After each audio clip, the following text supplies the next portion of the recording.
children, West Africa, in Nigeria, among others. With that, let's give a round of applause to our coach as he comes in to share with us in our chat box.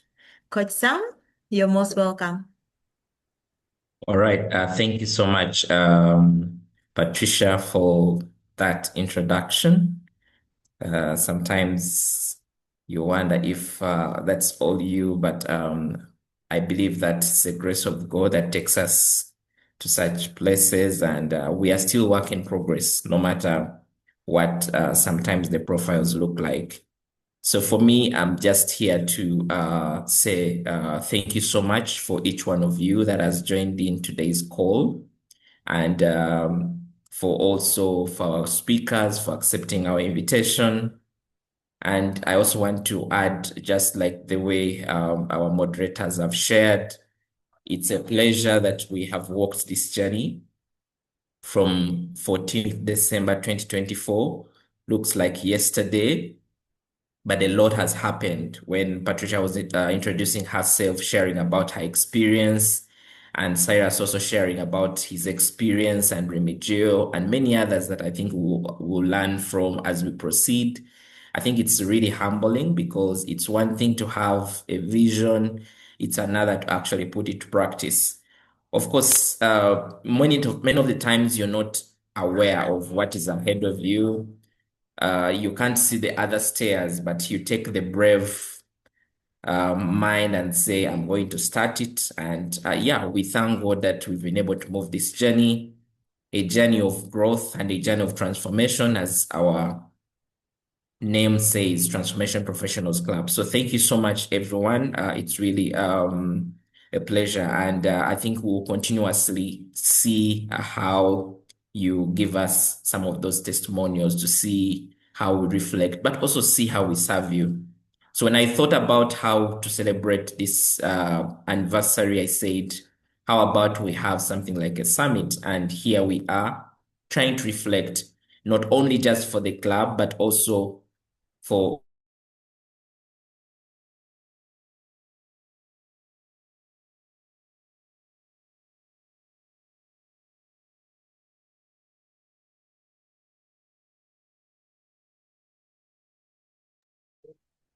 Hello, I think we've lost Coach Sam.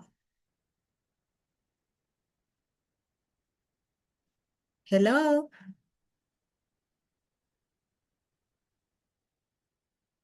Okay, he's going to be back shortly, but this is an assured success for us all. As we wrap up the year, a lot has been transpiring, and it's all been transformative in one way or the other. Those who are still joining in, you're most welcome. Feel at TPC. We can continue having the introductions in our chat box. Feel free to share your experience as well, ever since you joined the Transformational Professionals Club. Even those who are willing to stay in and become our principal members, we'll be sharing with you in the chat box a link for you to register and join us. We journey together. Thank you, yes, Niger. amazing. Yes. Yes, Patricia, as Coach Samuel gets back on, you can see Charity Ariko she's currently listening in from Soroti. We have Chebet Farida attending from Kumi. Amazing. Let me see. Yes, Christine Namatovu is listening in. Fiona Kwebiha is listening in. Yes, Coach Samuel, you're welcome back. You can please proceed. All right. Sorry, my battery here and my power had gone off, but I think I was just trying to thank everyone for joining through the call. And I believe that we're going to have more interactions as we proceed through in the session. I know our speakers have really packed, so make sure that you have your notebook and you're putting everything together. And I believe that we are going to learn a lot. I just want to say that right now is the right time for you to make that reflection on how you can strategize. And we believe that this will really give you an opportunity. So allow me, I'll again connect with you in another part of the session, but I just want to say thank you so much, and thank you so much, Dr. Anita, for accepting our invitation.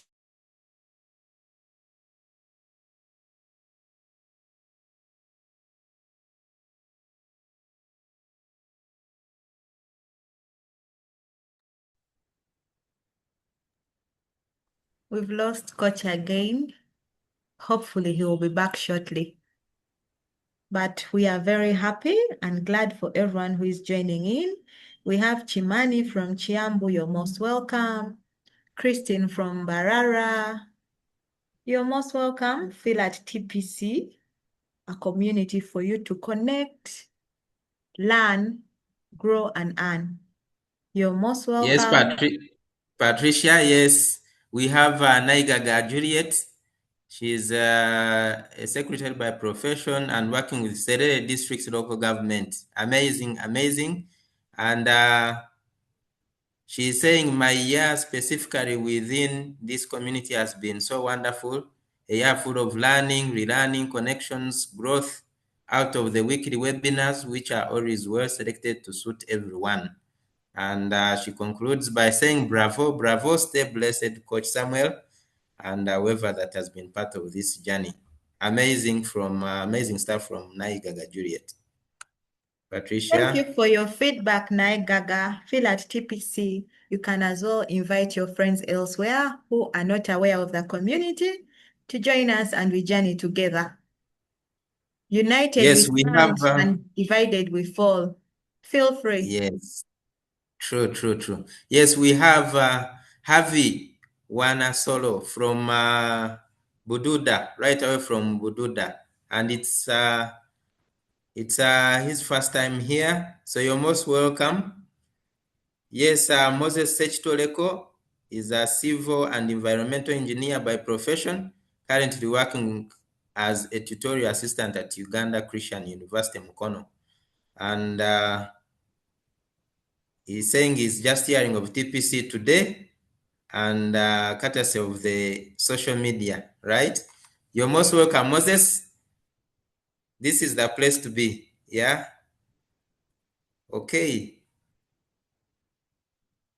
Invite everyone. It's not only for accountants or business people. It's a community for all professionals. That's why it has professionals club, not accountants club, but it's a professional club. So everyone is welcome, regardless of their profession. We are here to journey together. Thank you.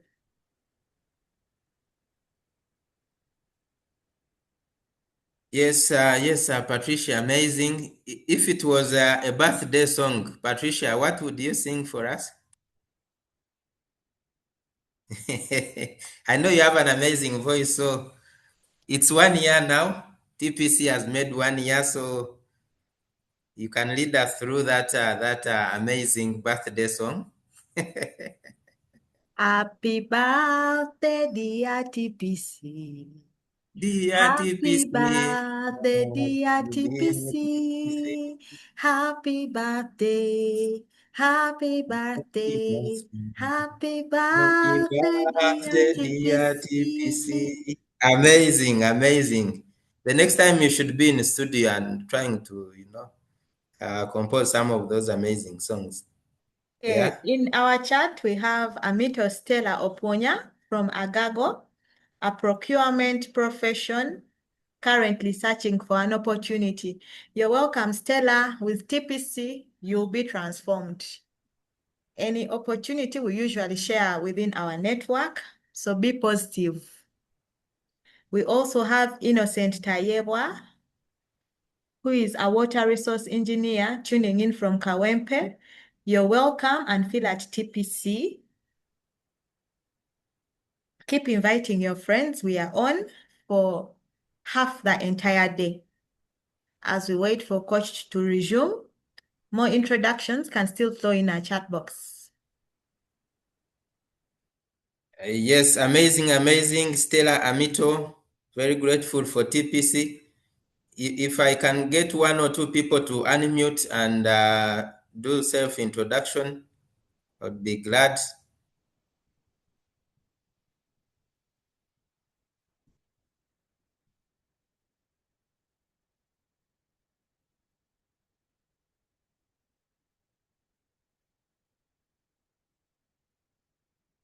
Okay. Dennis Katongore, I can see your photo on the screen.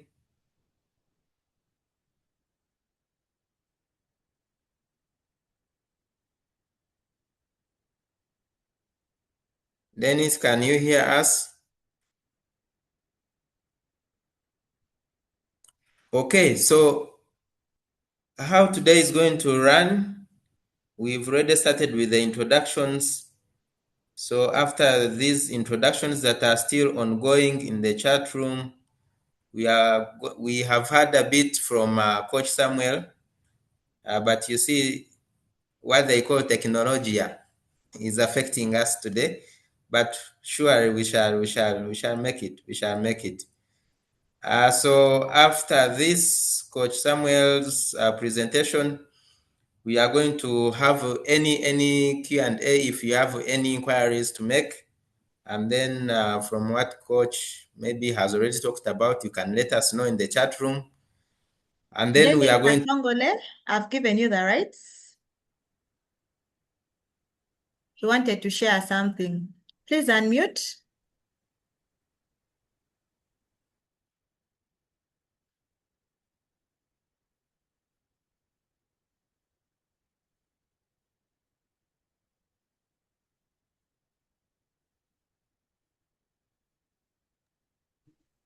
Yes, Hello, Dennis. everyone. Hello. Am I heard? Am I heard? Absolutely. Yes, yes. Yes. Good morning and happy birthday to this great team. Yeah, I was invited by a great leader to come and be part of you people. And I'm enjoying my stay. I'm called Dennis Katongole and I'm a teacher. So you've said that this is for every professional and I'm very glad to be here. I so much love leadership and I think, yeah, I'm enjoying this place. Thank you. You're most welcome, Dennis. Yes, so in the next few minutes, we are going to hear from our very first speaker, our very second speaker, that is Dr. Anita. And then thereafter, we will have a Q&A. Every session, we are going to have a Q&A from what our presenters will have presented.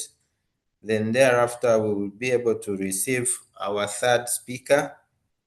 And then as we wind up. So be sure to be with us for the next 2-3 hours so that we are able to learn together as we enter into the new year.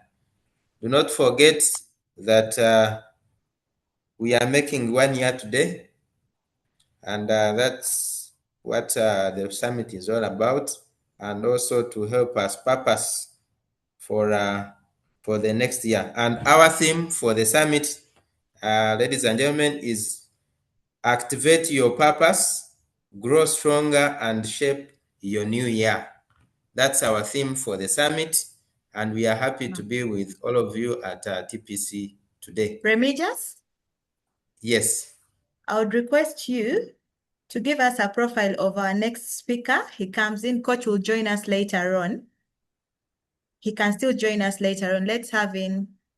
Please invite Dr. Malinga. Okay, that's amazing.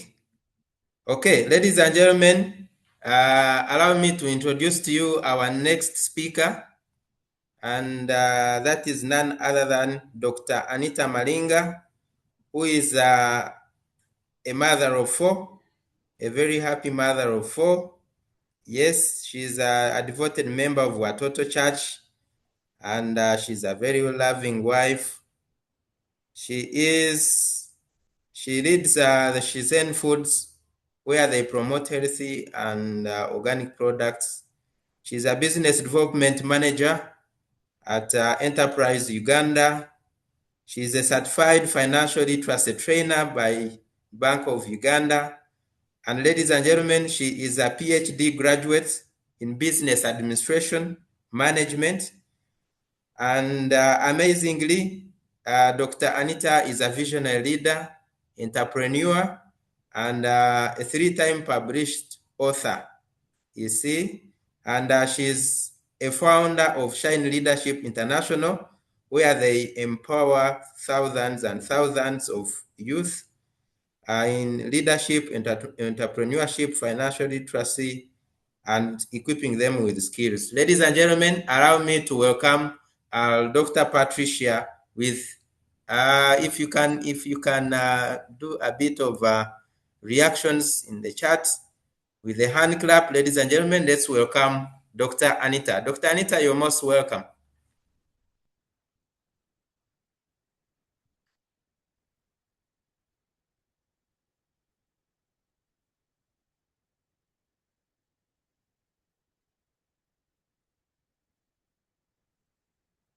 Hello, Dr. Anita.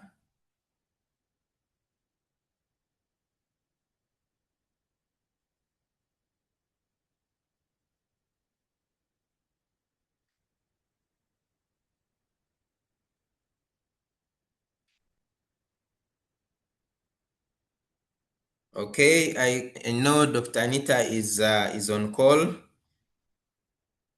and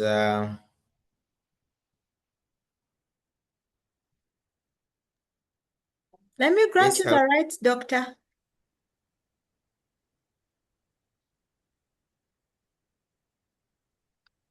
You can go on.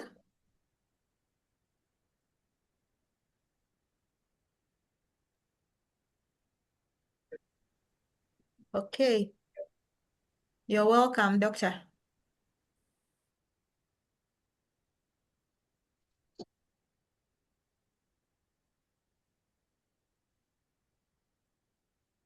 Yes, Patricia, can you hear me? Yes, I can. yes, doctor, we can hear you clearly. Okay, great. So, okay, so let me just disconnect one gadget so that I can use the other so that you don't get feedback. Okay, you're most welcome.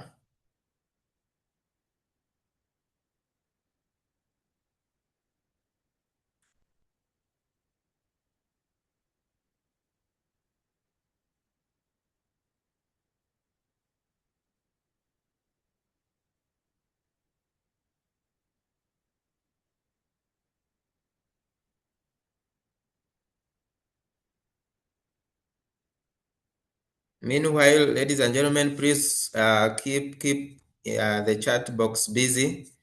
Let us know where you're listening in from, and your names and what you're doing, and how TPC has helped you grow your career, or how it has helped you to get transformed.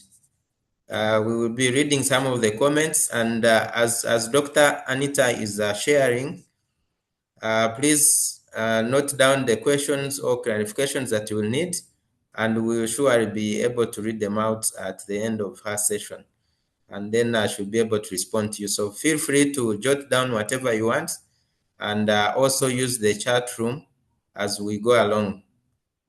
Yes, Doctor, I hope you're now ready. The audience is eagerly waiting for you.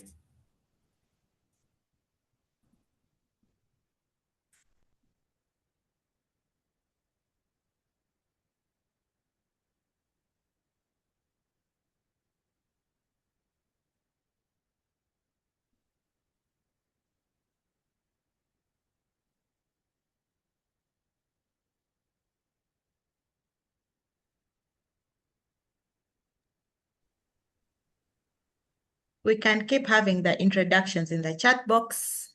Feel free. You can continue as well inviting your friends because we've just begun.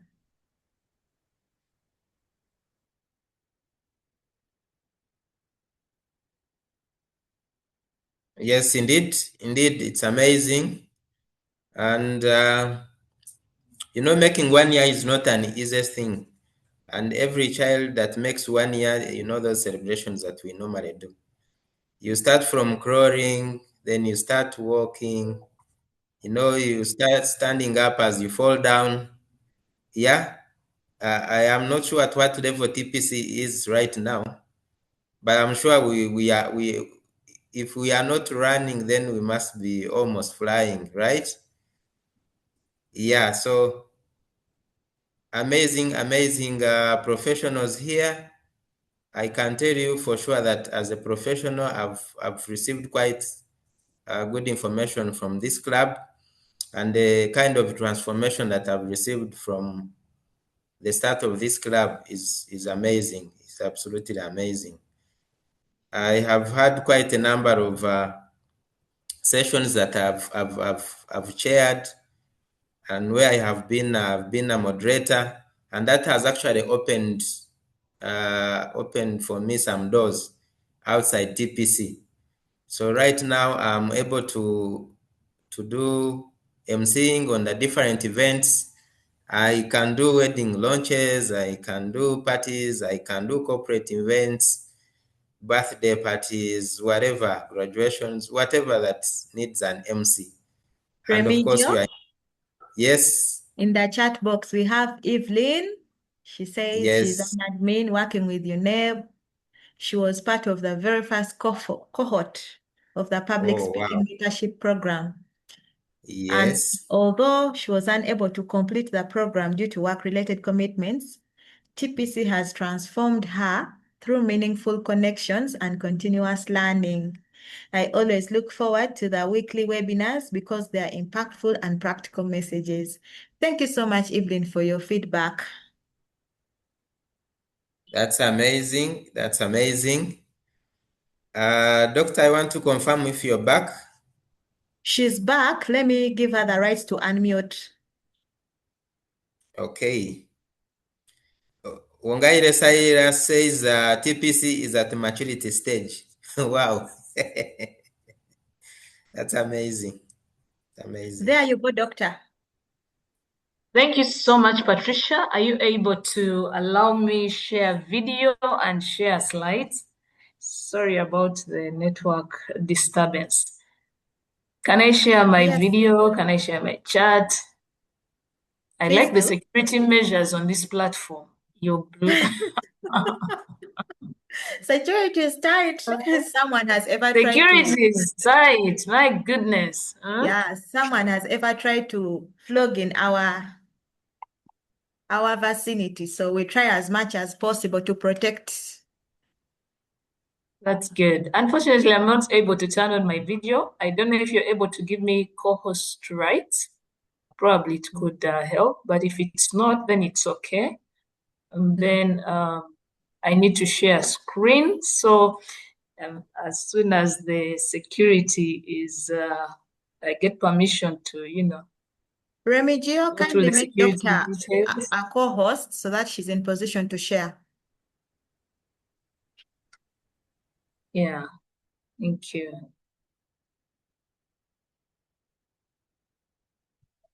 Patricia, since you're the host, I think you're the one supposed to make someone co-host. We are 3 hosts, however, let me do so.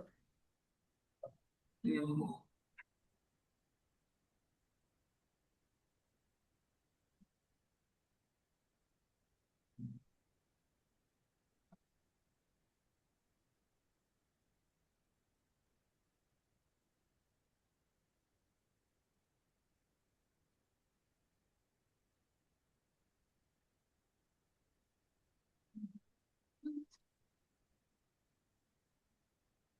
Are you able to, Doctor? I've granted the right.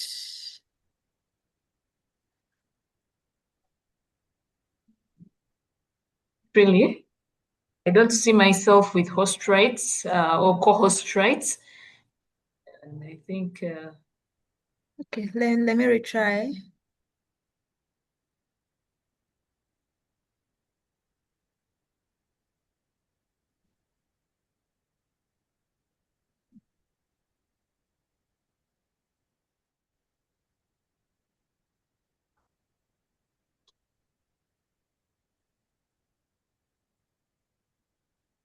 It shows granted. However, I don't know why it's not.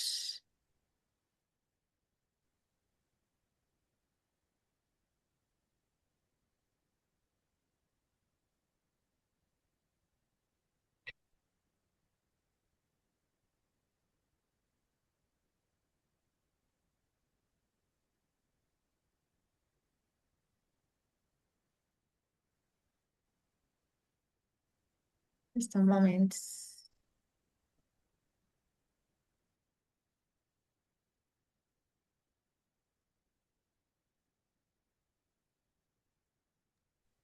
Charity Neoshut, are you able to assist us right there?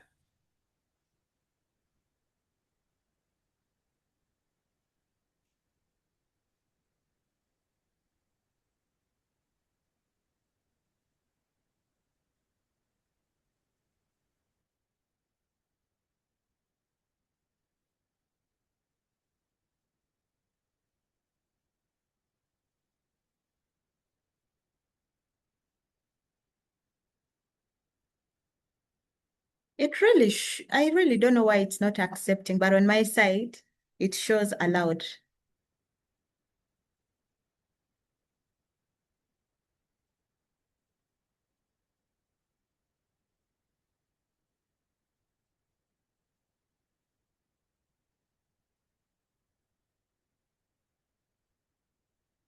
Okay. There you go, doctor. Great, amazing.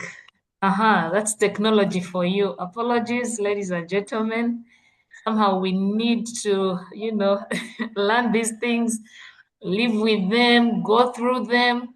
But also hackers have taught us how to be more cautious. And so I want to thank TPC for also being cautious with the hackers. Thank you. Let's see. Can you see my screen? Yes, I can. Okay, great. Amazing. Oops. Has it disappeared? It is still on.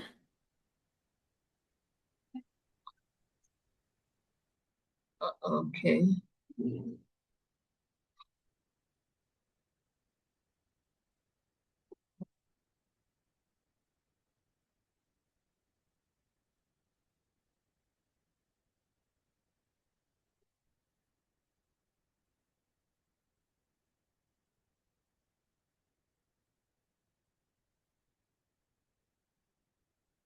Sorry about that. Let me see. I don't know what.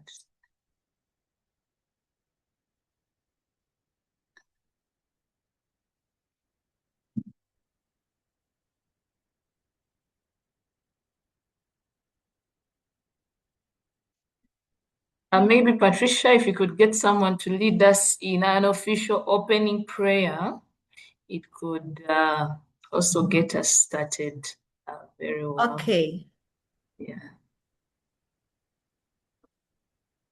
I'll ask Agnes or Rishaba to lead us in the opening prayer. Agnes, you can unmute and lead us.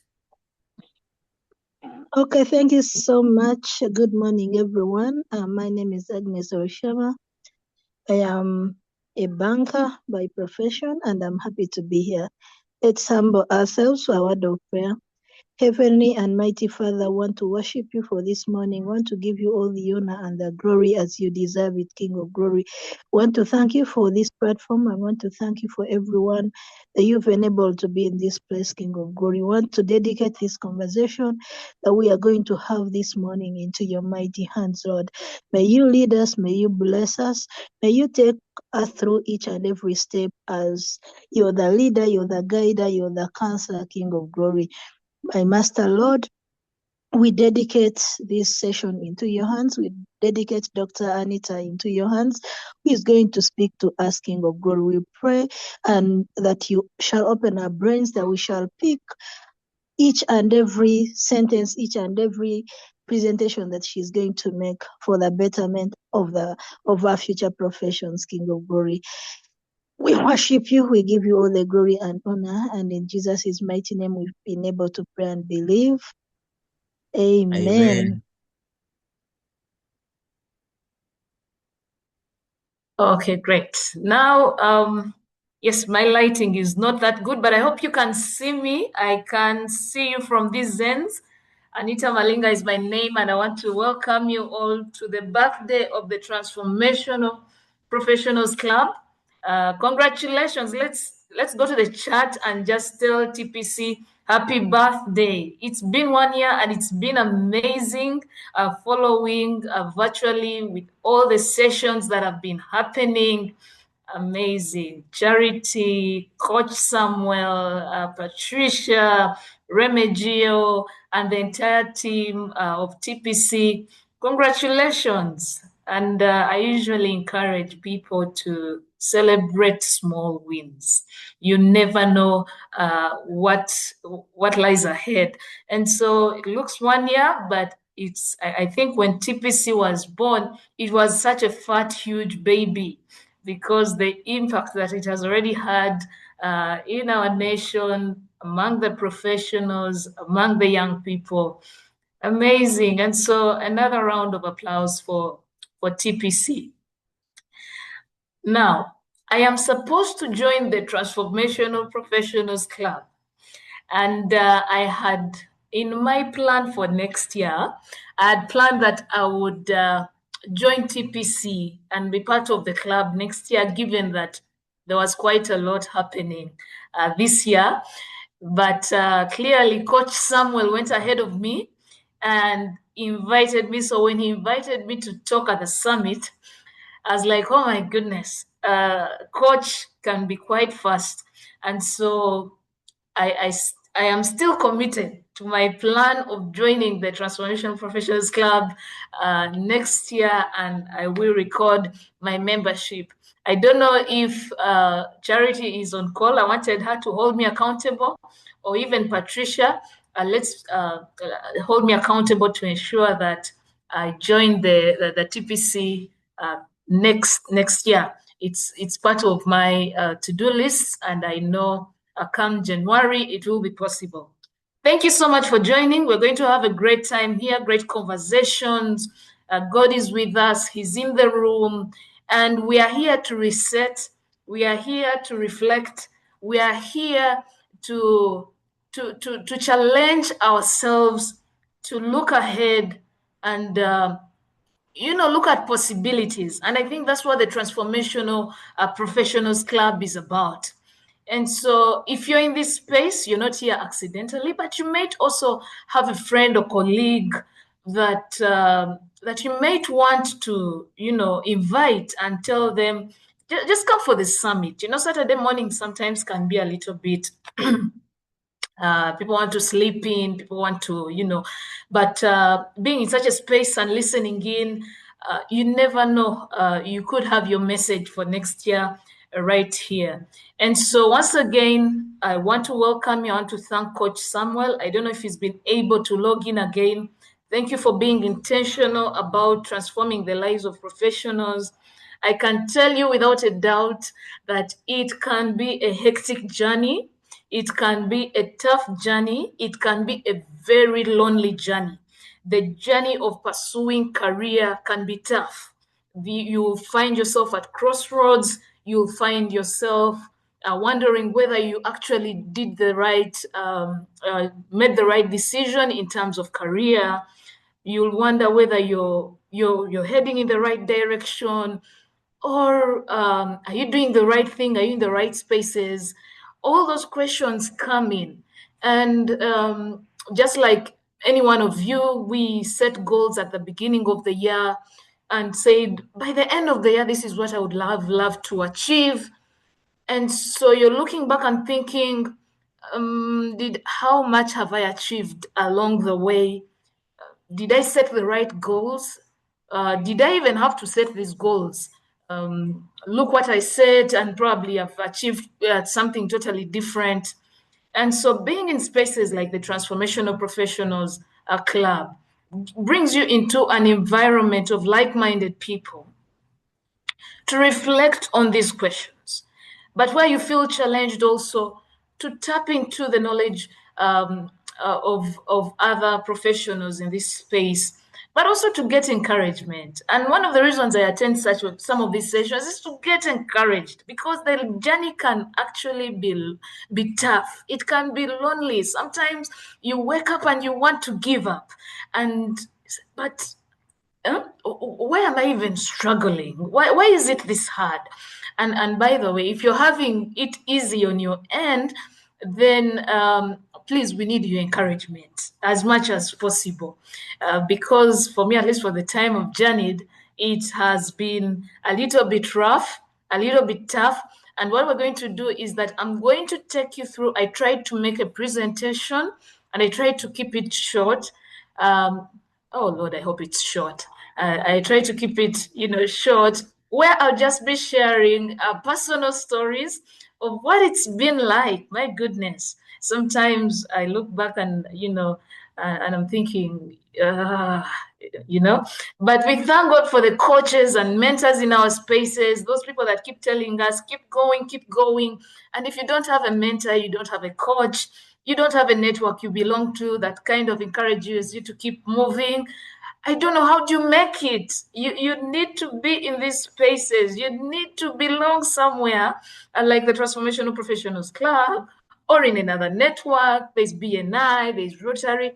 Ladies and gentlemen, let's be intentional to be in these spaces. If you're a student, you still have spaces and groups that you can be a part of, professional groups that you can be a part of, and not just be a part of passively, but be a part of intentionally, so that you're challenged to keep moving forward, because you will want to give up along this journey. But when you are intentional about being in these spaces and networking with like-minded people, somehow the journey feels lighter. I don't know if you know what I'm talking about, but allow me take you through my own personal journey, my personal story. And I just want to mention at this point that whatever I'm going to share is not anything to say that I'm probably bragging about, but it's just a journey. And I think I'm glad to say that this is one of those platforms I am going to fast, for a very long time, not even for a very long time, but it's one of these platforms where I'm going to share a little bit in detail about me, about myself, and what the journey has been like. And I'm doing this, I think, if I'm not mistaken, for the first time. And so when I was contemplating on, Lord, what should I tell the professionals this morning? He told me, tell your story. And so I will share my story. I have tried to summarize it in slides so that it keeps me on course, so that I don't, keep losing myself. And I hope the message comes out clearly to inspire you, to encourage you, to help you realign, but also to tell you, hey, it's possible. 2025 is gone. You set goals, some achieved, some not, and 2026 is upon us. And so let's, get started with 2026, new chapter, new page, and we believe God will take us there. Amen. And so allow me share my slides right here. This technology is playing with me, but it will not manage me. And so let me do this. Okay. Patricia, are you with, ladies and gentlemen, are we together? Some bit of reaction so that I know that we are there and we are ready. Please Yes, alert me when Doctor. okay, amazing. Please alert me when my network seems to be funny, so that I know that I am not losing you. I'm also careful with my network. I'm holding my gadgets carefully so that the network does not jump. And so let me also put off my video so that it allows my network to flow seamlessly. Okay, so the wisdom of Coach Samuel and his team say that in this summit, let professionals come together and reset and have a year-end reset. And what does it look like? It looks like we're going to activate purpose, and we shall be looking at it, what it means, purpose, really. Why are you here? Why are you on earth? Are you intentional about fulfilling your purpose? What is your reason for existence, in other words? And are you aligned to it? So we're activating our purpose. We're saying, do whatever you're doing, do as many things as you want to do, but ensure that it's aligned with your purpose. It's so very, very possible that you can do so much in your lifetime and miss your purpose and operate outside your purpose, your reason for existence, or you can actually just stay on the shelf, okay, without activating your purpose. You see, for whatever, when you buy bathing soap and you keep it in the house, you bought it to bathe, but you've not yet removed it even from its polythene. And it stays there the entire year without you actually removing it from the polythene to use it, just bathing soap. Okay, ladies and gentlemen, that soap has not yet fulfilled its purpose. In as much as you bought it with good intentions for you to use, and you've not yet used it, it has not yet fulfilled your purpose. So it's possible for professionals to go around doing so many things, being available and visible in spaces, but when they are not actually fulfilling their purpose, it's very possible. But they also say, the TPC team says, we want to gather here to grow stronger, to get reignited, so that we can shape our new, so that we can finish strong, isn't it? But also so that we can shape our new year, 2026. And so we are doing it by faith, not that we are saying that, how sure are you're going to be in 2026? But for you, why do you want to be on the side of not being sure that you'll be there? So you plan like you'll be there, and then, just in case you're there, you have where to start from. It's more dangerous for you not to plan, saying, I'm not sure, we shall cross the bridge when we get there. That's a very risky statement. Plan, if you get there, you do as you've planned to do. If you don't get there, that's a totally different story. But ladies and gentlemen, again, when I was told to come here, I was told to address the topic of personal leadership. And the topic of personal leadership is a topic I'm going to share from my own personal experience, and hoping that it will help you activate your purpose, it will help you grow stronger, but it will also help you finish strong and shape your new year. As I said, I'm going to use slides so that I'm able to stay on course. And I'll start here. I'll start with a reminder. And this is Dr. Caroline Leaf. Your purpose is not the things you do. It's the thing that happens to others or in others when you do what you do. I've told you, even if you buy a bathing soap and leave it in your house for 2 years, just because you bought it doesn't mean it has fulfilled its purpose. The moment you don't take it out of its pack and use it for bathing or for washing or whatever it is, it has not yet fulfilled your purpose. And I said it's very possible for you to be in spaces and places as a professional, being there, okay, doing things, and yet you're actually not fulfilling your purpose. And so it's not just about you being available, being feasible, being visible, being spaces. The question is, what is happening to the people around you when you show up? What is happening to them? If the answer is something, then well and good, you might want to delve deeper. If the answer is you don't know, why do I care what happens to people when I appear? Then you need some, a bit of more thinking you need to do. Why? Because every day you delay fulfilling your purpose, someone is missing out on the resources your gifts provide. A mango tree does not produce mangoes for it to be eaten by that mango tree. But if someone does not come and pluck that mango to eat, then that mango tree has not fulfilled its purpose. And so what is happening with the people around you when you show up? It matters. And that kind of shows you something about your purpose. And so if it's something you've been procrastinating, we are saying stop in 2025. And let me also say it this way, or put it there. This has no age limit. This has no age limit. The earlier you actually start thinking about it, the better. So statements of, you see, you, Madam Anita, you're old. By the way, I'm not old. I stopped counting my years when I reached 25, so I'm not old, okay? Yes, I'm not that old. So stop saying fulfilling purpose is for those people. It's for other people. No, it has no age limit, okay? The earlier you start, the better. And you see, it's a journey of discovery. So are you discovering? And if you've discovered, then what are you doing about it? And so your purpose, again, is not the things you do, it's the things that happen in others when you do. It's a very intentional journey. Okay. And so, again, the topic I was given to address here is personal leadership, finding purpose, building dreams, and turning skills into income. And this is what I'll be focusing on this morning. A little bit about myself, if you're joining. I'm a Christian, and Remigio, thank you so much for the introduction you did. I'm a Christian, and this, by the way, sometimes it's, priority matters. Christian, wife and a mother of 4. This year celebrated 10 years in marriage. I thank God.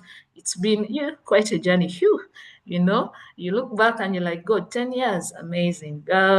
It's also another conversation for another day. Marriage is a beautiful thing if you marry right. Okay, mother of 4. These guys are my full-time duty, responsibility. The older one being in primary 6, the younger one being they are now promoted. Okay, they are going to top class. Yeah, and so usually we measure depending on the last one, top class. That means that one shows you how far you still have to go. I'm an educator, teacher, trainer, career counselor. That's in the teaching side of it, because that speaks mostly about my spiritual giftings. And then I'm a writer and author, published 3 times. I'm an entrepreneur and business development specialist. That speaks about my full-time career. I'm a youth development professional, because that's the space God has called me to serve the youth. I'm an inspirational speaker, done a lot of speaking engagements, but I'm also a choleric, melancholic temperament. That's how I associate with people. That's my temperament. And my purpose really is to empower and equip youth and leaders with knowledge, skills, and tools they need to live to their full potential and transform their lives, institutions, and communities. I'm on a mission to empower and equip at least 1 million youth. This is 100,000. No, it was supposed to be 1 million. Yeah, this 1 million, yes. 1 million youth, women, and leaders by 2040. This is me. And this is what I wake up to every morning, with intention and purpose about my life. This thing called life is a gift God has given us. And the earlier we take it seriously, for those who are taking it seriously, thank you, and please keep being intentional about it. For those that are still trying to figure it out, that's why you're here. Be intentional, know yourself, know who you are, know what you are, and then know what you are not also, so that you avoid being in spaces that waste your time, and avoid doing things that waste your time. So when I tell you briefly about who I am, it's just to tell you that it's the scope. This is my scope of operation. This is what I do. And so it kind of gives me boundaries and keeps me safe from who I am not and what I am not supposed to do, because there's so much happening. There's quite a lot that happens in this world.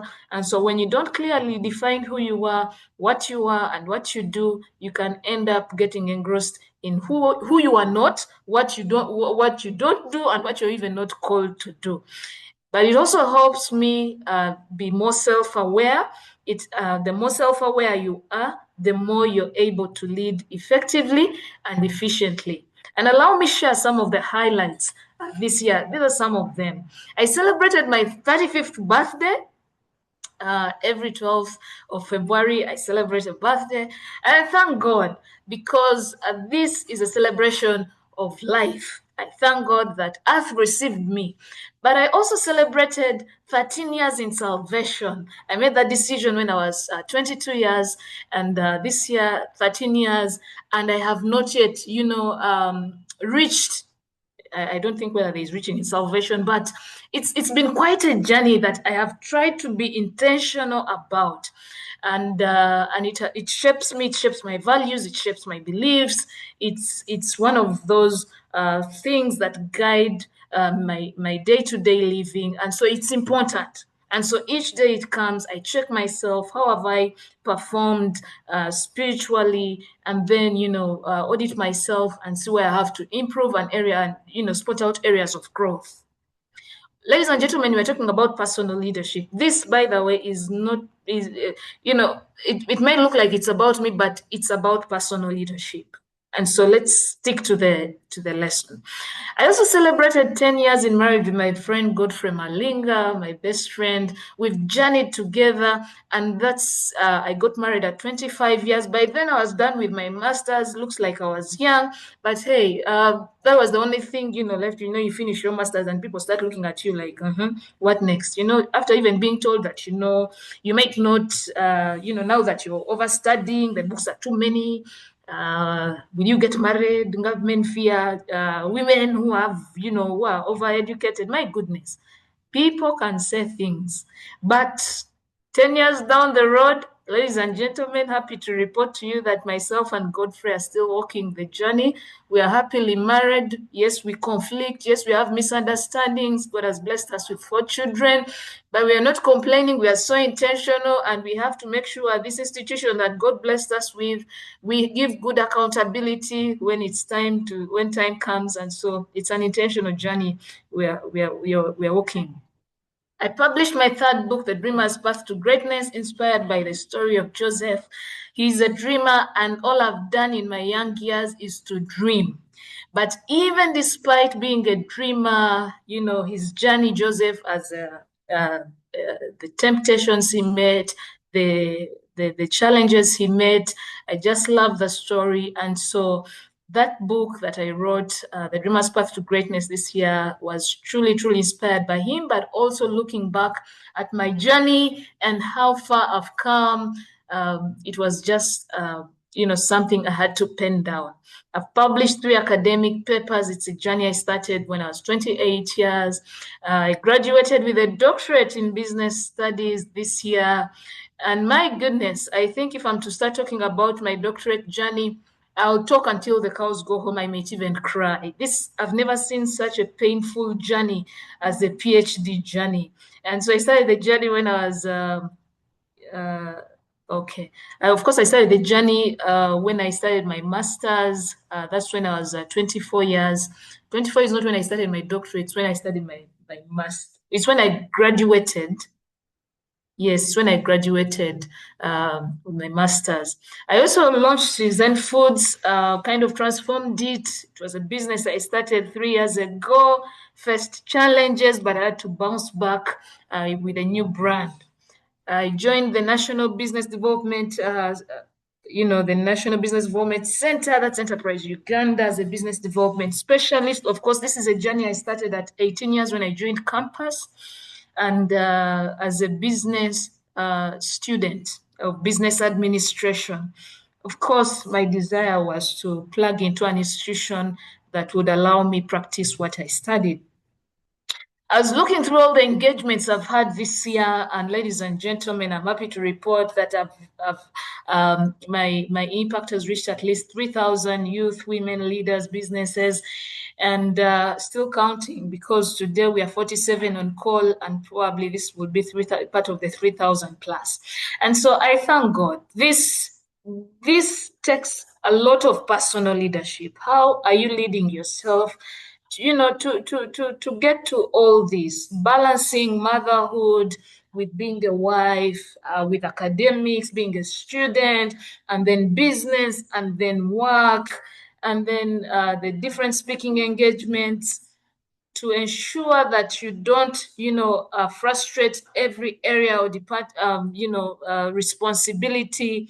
It's something that takes personal leadership. It's something that needs discipline, self-discipline. It's something that calls for accountabilities. And this is just a little of the highlights, but there are quite a lot that I didn't want to pen down. But I just want to bring out the picture of what personal leadership looks like. And I just want to say it's possible, especially for my fellow ladies, women on call.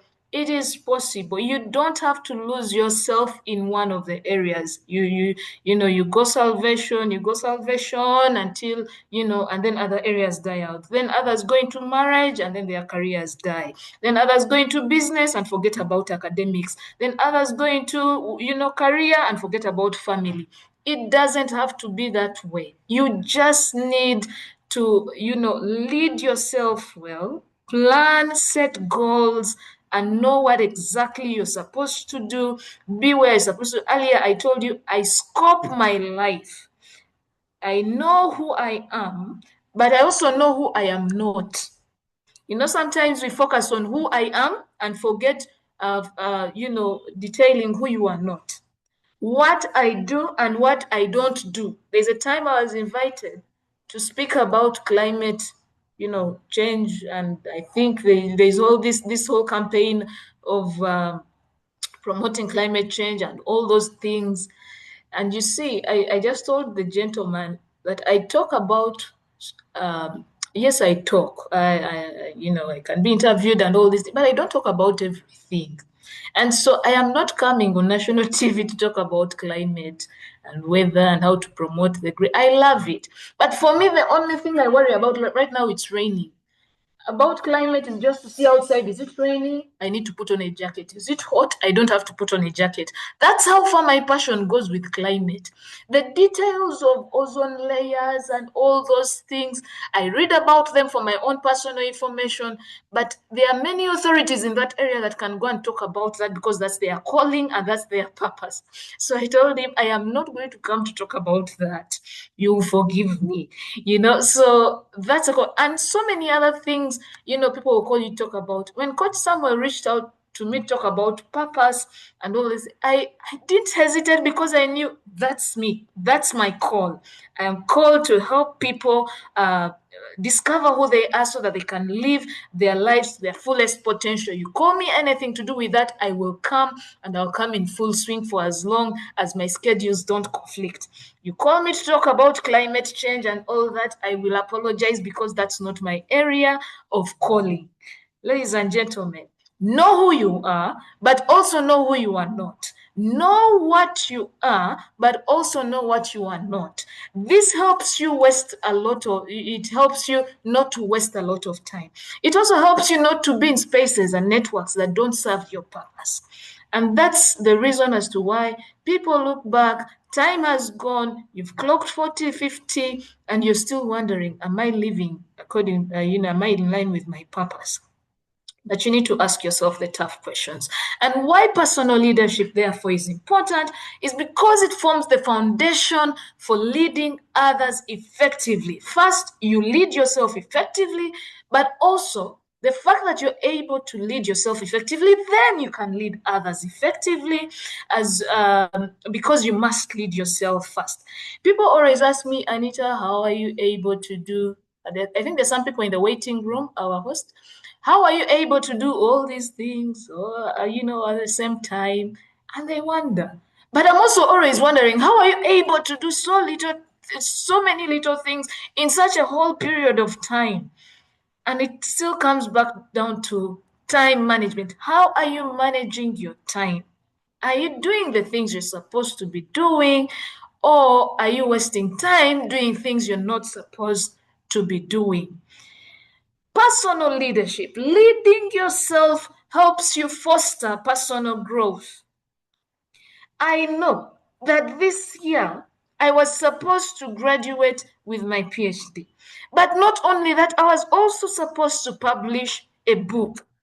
I was also supposed to publish academic papers. I had speaking engagements. My children needed to do some things. My husband needed to achieve some things.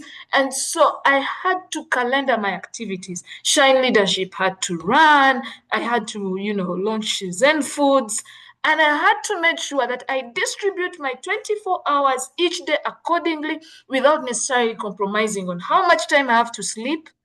You will know, for those that have invited me for evening meetings, many people know that by 8 p.m., Anita is in sleep mode because my day starts at 3 a.m. and it ends at 8 p.m. And so after 8, if I struggle with people who call me for evening meetings, I tell them, your meeting is at 7. My bedtime is at 8. I can't come because I will be, sometimes I even tell my husband, as long as it clocks 8, come and pick me because I will be dozing. If I'm driving, I might be dozing. But also, it's a discipline I've put in myself that if I'm able to go to bed at 8, I'll be able to wake up at 3. Sometimes even at 2, because I have to make sure at least I get 5 hours of sleep. And sometimes I get even more than that, but also without compromising the healthy eating, the exercises, and all these. I've been, a little bit challenged with exercises, but I do exercises from where I am in my bedroom. I don't have to go to the gym. Okay. So, and all those are decisions you make on a day-to-day. So personal leadership will help you navigate challenges proactively with intentionality rather than reacting passively. And what does this mean? That people will annoy you. People will discourage you. People will divert you from your calling and your purpose. People will invite you and even blame you for not attending certain things. But if you know your purpose, if you practice personal leadership, you even are able to apologize to some of these people in advance. Say, you've invited me for this thing, but I'm sorry, I won't be able to attend, instead of giving last minute apologies. So you take on, you do that proactively instead of reacting, passively. And so it's something you need, personal leadership helps you. And for me, I enjoy it each and every day. I don't wait for people to tell me what to do. In any case, I'm always, telling people what to do, but also encouraging them. Tell yourself what to do. I know big people don't like to be told what to do. It's a fact. It's a fact. Even when I get house helps at home, I tell them, big people, old people don't like being told what to do. So if you don't want me to tell you what to do, tell yourself what to do. So in other words, I'm telling you, lead yourself, manage your time. Okay. So when we're talking of personal leadership, one of the most important of all personal leadership skills is self-awareness. Know yourself. When I was introducing myself earlier, it was not for you to show off that this is who I am, but it was really for you to show you that I am self-aware. And it's been a journey. I know my temperament is of a choleric, melancholic type. And so when I meet a sanguine, and maybe temperament but you can't meet me and I not talk about temperaments. Your temperament is how you interact with people. How do you react? How do you behave? Why do you act the way you do? Why do you behave the way you do? Because some people may think, you have some people say, but why do I behave the way I do? Do I have a problem? Or others are just complaining about how other people behave. But people are behaving like that because each one has a different temperament. But also part of self-awareness, do you know your strength? Do you know your weaknesses? Do you know your capacity as a person? The abilities you have, your experiences, how they have shaped you. Are you that self-aware in detail? Because now, if you don't know yourself well, then you're going to have a very hard problem, a very big problem associating with other people.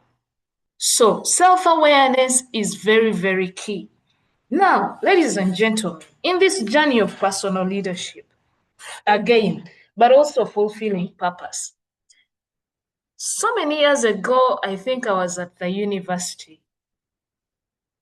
By the way, there are not so many years. Sometimes you look back and feel like it's just yesterday. This question is one of those questions that used to disturb my mind.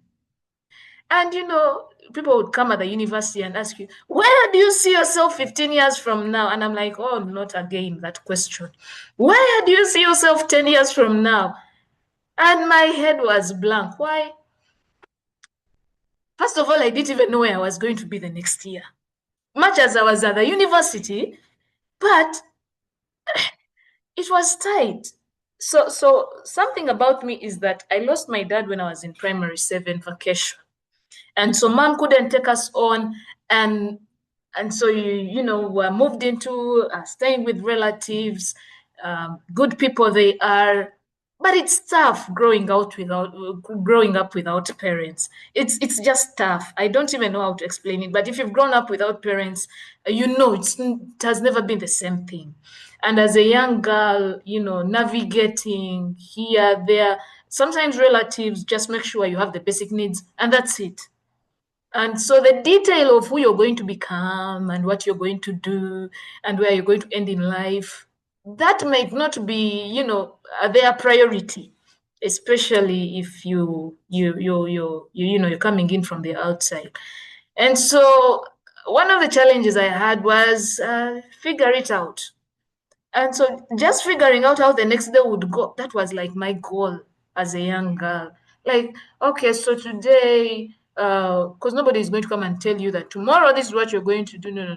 For them, our good people, our relatives who take us up, they be knowing, do they have lunch to eat? Do they have breakfast? Do they have supper?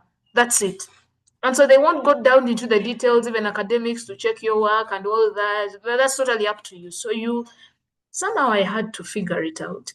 It was a tough journey, and one of the things I lacked growing up was mentorship, was guidance. There was dad had gone. I went to school.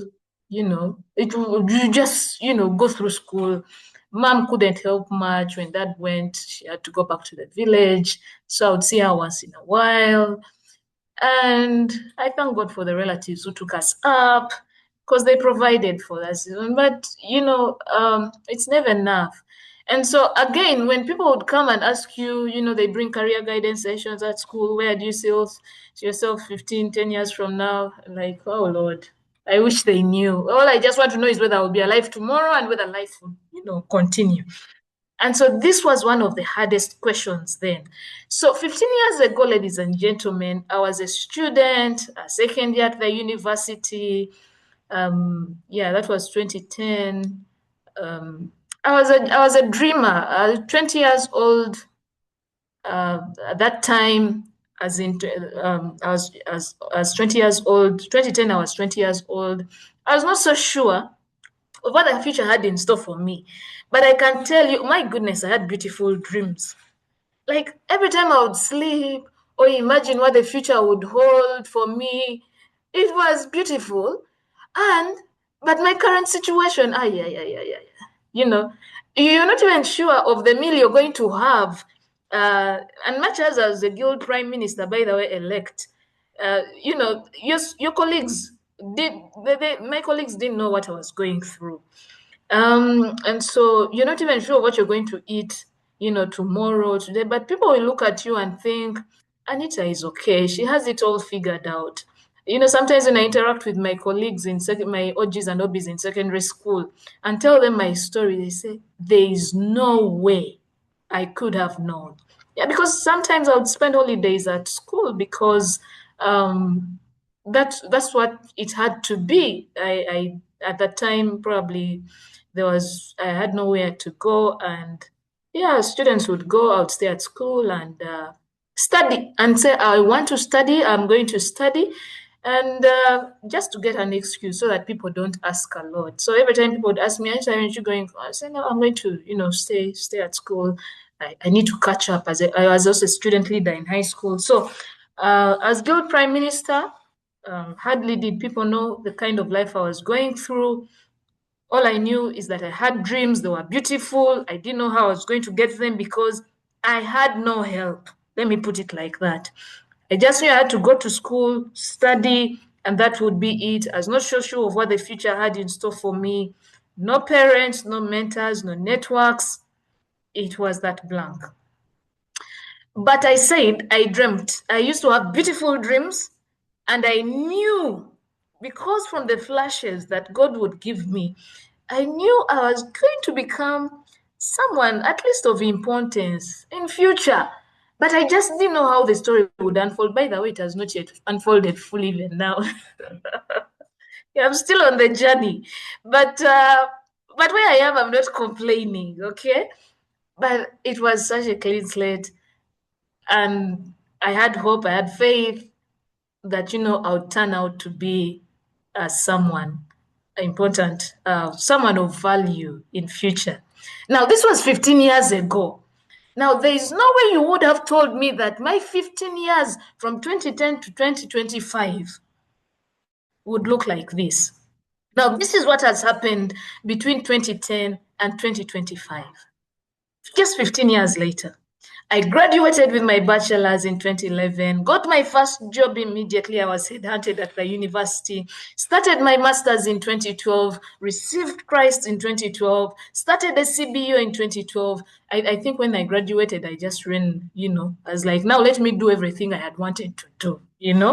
Started a business in 2012. It was a mobile money business and, selling some goodies in a shop. I published my first book in 2013. And here, mostly, it was just documenting my campus experience as a student leader. So many young people had kept asking me quite a number of questions of, how do you navigate campus? So I penned it down in the book called The Campus Challenge, How to Survive and Excel at the University. I graduated with my master's at 2014, got married at 2015, gave birth 2016 to 2020, got my second job in 2016, and that was, at the university. I had always wanted to work at the university. And so I got an administrative job there, started lecturing in 2018, and I really wanted to lecture. It was my passion. But my goodness, that's a story for another day. I was told I can't lecture. I was told I didn't have the right qualifications. I almost did a second master's because some, head of department told me, you did the wrong master's. You should have done this if you wanted to do this. 2019, I incorporated Shine Leadership, which I started, that started as a CBO in 2012. Now, right here, it had grown, and I was, we're pivoting, we're changing from a CBO to a non-profit. I started my doctorate in 2021. I launched Seasoned Foods, published my third book, got my third job, joining Enterprise Uganda, and then I've also graduated with a PhD. Now, this has happened in a period of 15 years. But if I take you back to this question, where do you see yourself 15 years from now? A question I was asked at that time, I was blank. And so what happened is that so I'm not going to tell you that I had a clear plan of what I was doing. All I had were dreams of what I wanted to become and what I wanted to do. If someone had told me, if I had a mentor and coach who would have guided me and told me, Anita, plan. Anita, it's good to have a vision. Anita, this is how you set goals. I didn't know any of that. But we thank God for technology and the existing mentors and all these things. It's important. Somehow I feel that if I had had some kind of vision and proper plan, probably at that time, maybe after campus, and I sat down and penned it down, probably I would have achieved even much more. But I'm thankful to God for what has been achieved. In as much as, 15 years ago, that time, I was only a dreamer. But this has been achieved.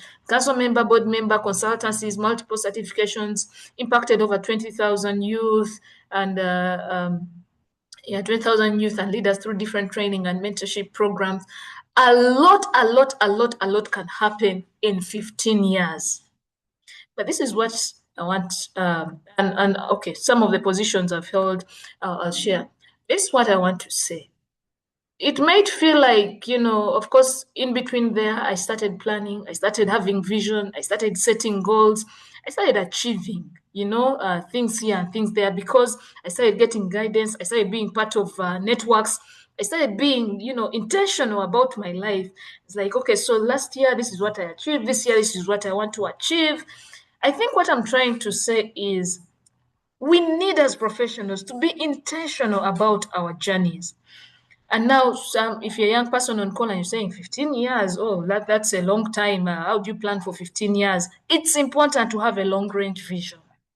That dream, because we all have dreams, that dream that you have as a professional, as a young person, that dream that Joseph had, the one he told to his brothers and his parents, and they ended up sending him into slavery. That dream you have, you will be discouraged.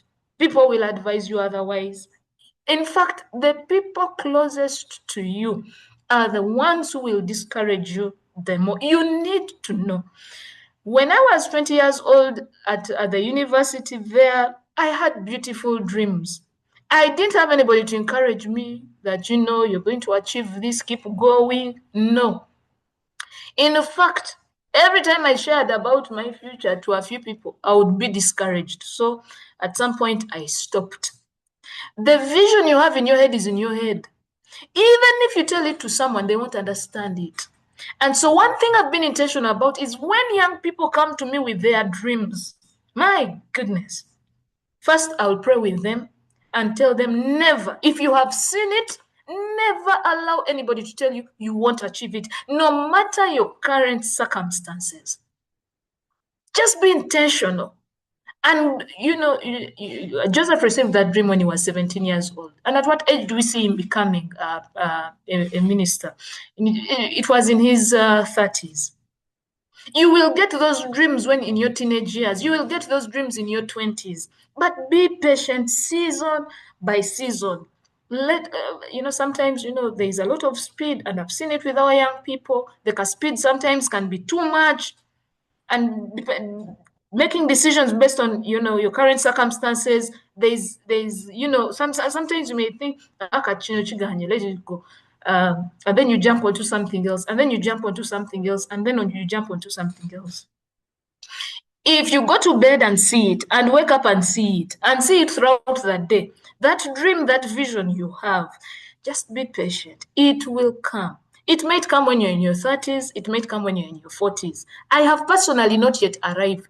There is a dream that God keeps showing me of the person I'm going to be in this country. It has not yet come, but I'm being obedient. I'm saying, God, when the time comes, it will come and I'll be ready to serve. That dream is there. And I have put it in my Vision 2040. When I see it, I put it down, I pray about it. And so 15 years, a lot can happen.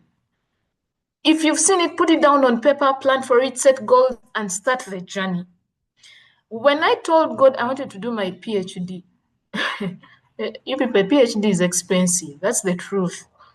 It's expensive. So I attempted twice, but every time I would apply for the PhD, I knew I had to do it. Honestly speaking, I knew a PhD was something I had to do. But my current circumstances at master's or even at bachelor's, after I had completed my master's, didn't show me anything like I could afford even the first fees for the PhD. All I knew is that I had to do a doctorate. Why? Because I was lecturing. I wanted to become a lecturer at the university, which I pursued. By the way, I'll tell you that when I wanted to lecture, I sat down one time, I wrote to all the universities in this Kampala and neighboring Kampala, Wakiso, name it Mukono, where every university got my letter for lecturing. Others, I went there. I was chased. I was rejected. I was told I can't. Even my own university where I studied from, they told me they don't do inbreeding. They can't, allow me to lecture. Not because I did perform well. I was even a leader. I volunteered. But be careful the people you share your dreams with. People will discourage you.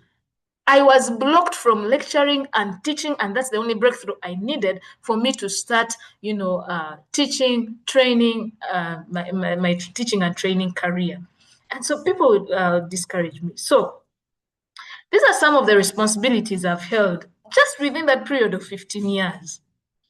At the university, my first job, the titles. But one thing I want to say about this, it's actually not about the titles I've held.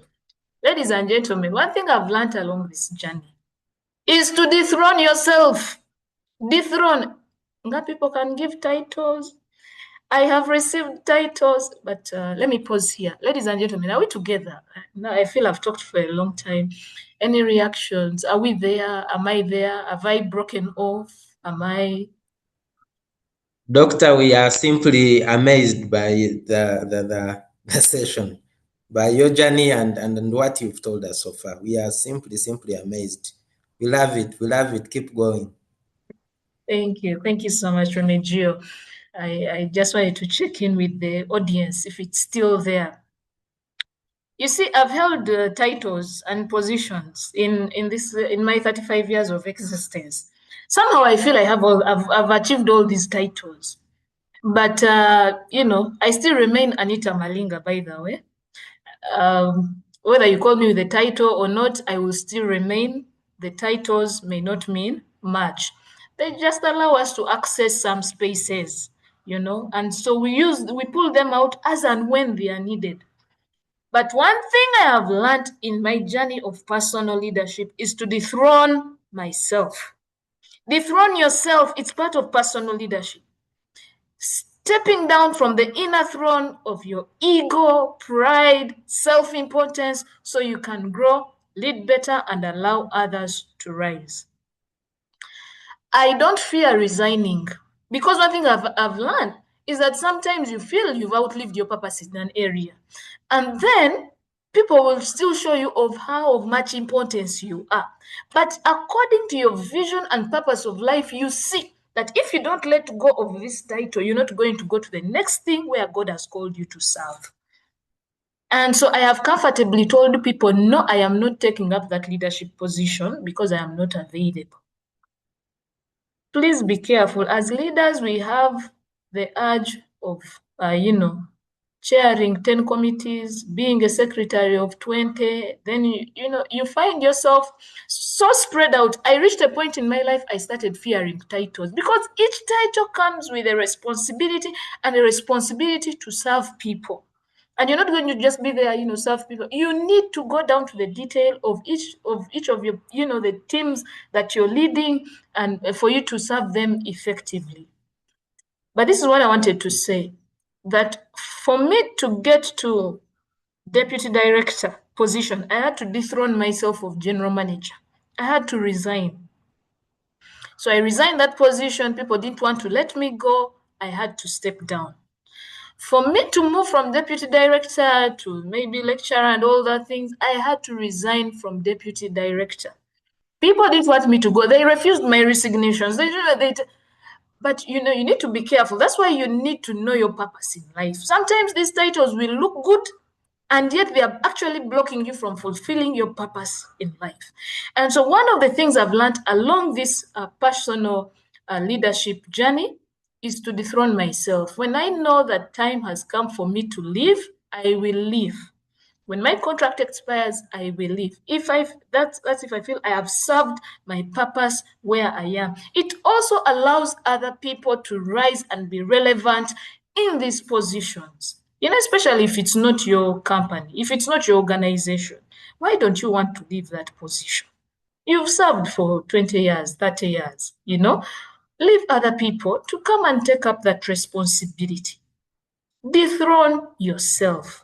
One, it will help you also grow as a person. Secondly, it gives another person an opportunity to come and serve in that very area where you are serving.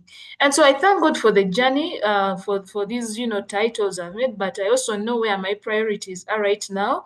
My active role right now is as a mother, and the wife is lifetime. So, but actively, because I have a team of 4 young people, a generation that I have to raise.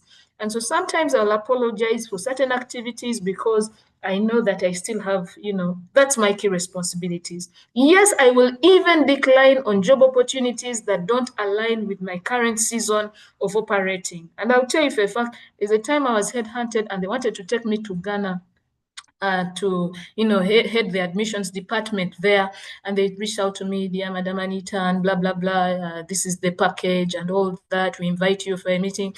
I didn't even want to go into the detail. The moment I saw the invitation, I just knew this was an apology. Because I was not about to leave my young family, I was not about to leave my husband, I was not about to, because those are my first responsibilities. So I just told them I have a young family and I'm unable to move. And the package, I'll tell you, it was good. But it was not in line with the purpose of my life and the season of my life at that time. It takes personal leadership. You will be tempted. You will, packages will come looking beautiful. But if you don't know what your season of life is, if you don't know what your purpose in life is, oh, you reach 50, you reach 60, and you realize, you know what? Time has gone, and I am operating out of purpose. So dethrone yourself. When it's time to leave, leave. Don't wait to be chased. I wonder, why do people wait to be chased in organizations? You've outlived your purpose there. You've served. Leave, move. Let someone else take up that space. Okay, so step down from your inner throne of ego. Be humble. You don't have to be proud. I have all the if I my current situation dictates that all these things they make you feel good, they make you feel proud, but all these are responsibilities. There's even nothing to be proud about if I'm not performing in these areas of responsibility. And so dethrone yourself, know when it's time to leave, create space for other people to take up your positions. It helps you lead better, it helps you be relevant, but it also helps you achieve your purpose. So along the way, you may think, oh, Anita has probably had it smooth and it has been an easy, sail. My goodness. Looking back at all these years, I've struggled with anxiety, I've struggled with fear, I've struggled with rejection, discouraged, I've been discouraged and misguided. I've also struggled with low self-esteem, especially when I was starting out. I've been manipulated. People have taken advantage. There's been lack of clarity, and you like go back and say, "Oh God, where do I start from?" I remember there's a year I isolated myself. I think I went off social media for some time. I was like, God, I am not getting out of this. It was a fasting period also. I was like, God, I am not leaving you until I have clarity of what this year is going to look like. I'm tired of operating in darkness. I need clarity. I need a clear vision of how to move forward. I've been misunderstood. I've been ignored, despised, stressed. I've suffered from no skills, no networks, no mentors, no parents. Friends have left. And all these challenges have been part of the journey. I didn't even list all of them. But they are there. But ladies and gentlemen, I'll just keep reminding you, if you have that dream, you go to sleep, you see it. You wake up, you see it. You're going through it, and you know that God has really, because God will show you. By the way, that's a guarantee. He will show you. If you don't see, that's your problem. But God will show you the kind of future. He will give you a glimpse of it. A glimpse. He won't give you the whole picture. He'll give you a glimpse. He will show you that you will be this, you will be that, you will be a big person probably somewhere. He will show you. You just need to be intentional. Now, what he won't show you is what you're going to face along the journey. He showed Joseph that he will be an important person. His brothers will bow down to him, his parents. He showed him when he was a teenager. He didn't show him that he will be tempted. They'll throw him in a pit. He'll be sold into slavery. He'll be rejected. He'll be thrown out of the palace. He didn't show him that. But he was intentional that every season of his life, whether it was in the pit where his brothers threw him, whether it was in the prison where they threw him, whether it was in seasons of temptations, he served. He did the right thing. He was always committed to doing the right thing. He was even forgotten, by the way. You remember, he was forgotten when he was in prison, but he kept moving. So let me just share how I've managed some of these challenges. And by the way, the challenges are still happening. Because when you have a path like this or like yours, the challenges will always be there. And so some of the things I do, I just listed 10 of them. I pray. I read my Bible and I pray. I surrender my worries to God and trust Him to guide me every step of the way. No, there are things I can control in life. There are things that I can have influence, but there are also things I can't control. And you know that. You also know there are things you can control and there are things you cannot control. The things you cannot control are out of your scope. And so you surrender them to God and you let Him have His way. The things you can control, you control with God's guidance. Then I anchor myself in purpose. I know why God created me to be here. I know my calling. I know He has called me to serve the youth of our nation, to inspire them, empower them with the skills, knowledge, and tools they need so that they can live to their full potential. I know. And so every time I'm operating with youth, I know it's within my area of operation. Every time I'm operating with leaders, I know I've been called to empower leaders to serve in their different communities. I know I've been called career-wise. That's why I've done business. I've studied business, bachelor's, master's, and a PhD level. And so I know there is a calling to serve the business community of my nation. I know that's where I operate. So anchor yourself in purpose so that you can be grounded, focused, and motivated even in difficult moments. You see, when you're given an appointment letter by, say, the executive director, maybe of what? Of MTN, and then they tell you you're going to be the ED of MTN, and they list for you your responsibilities in that appointment letter.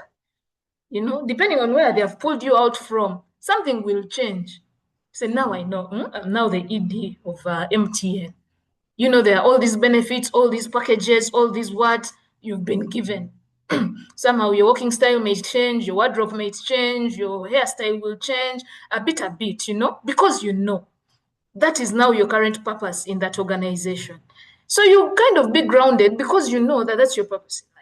So when you know your purpose in life, and of course that's when you've had conversations with God and He has told you this is your purpose in life, you know that even when you've been called, say, to empower the youth and all that, you'll face challenges. I know Coach Samuel faces challenges with serving professionals in our country. There are challenges, but he knows that's what he has been called to do. What have you been called to do? That no matter whatever challenges come, you anchor yourself and say, no, I'm here on appointment by my Heavenly Father to serve. And I know that I'll face challenges, even as I serve in my purpose. And so it keeps you going, it keeps you focused, and you keep going. But the problem is when you don't know. And dear professionals, the earlier you discover your purpose, the better, so that you don't keep jumping from one thing to another, because there are so many different ideas that keep coming up of late. I know and understand myself. I am self-aware and honest about my strengths, emotions, and areas of growth. You will invite me, I'll say, no, Mnange, that one I can't handle. You will invite me and I'll say, yes, that one I'll come and I'll be there. You'll talk to me and ask me questions and I'll tell you that those things you've asked me, I don't know. It helps me not to waste my time also. And then I'll refer you to professionals who can help you in that area. So know yourself, know what you're good at, know what you're not good at, and then refer people. By the way, I keep telling people, the only person who was sent on earth to save people from this world, to save the world, the only person who was sent here to save the world was who? In my Christian belief, was Jesus. And so I am not deputy Jesus. I will not solve all the problems of this world. And so I know and understand myself. That's why I am careful only to operate. I was sent here to come and dominate. When He created me, He told me, produce, multiply, rule the earth, dominate. And He didn't tell me to come and save the world. That assignment was given to Jesus. Now, dear professionals who are trying to save the world, you're going to run out of time and you'll find you've not fulfilled your purpose because you're trying to do everything and you're trying to be everywhere. They call for this conference, you're there. They call for this activity, you're there. There's a marching where you're there. There's a summit there, you're there. Your 24 hours need to be accounted for in line with your purpose. I'll leave it at that. I believe in myself. I didn't believe in myself for a long time, but now I do. And so I choose to be bold. You will invite me for a meeting and I don't know what exactly, probably what should be achieved there. You'll give me an assignment. If it's in line with my purpose, I will go do my research and try to empower myself in that area and be bold and show up. I choose to be of courage and confident even when fear tries to speak louder.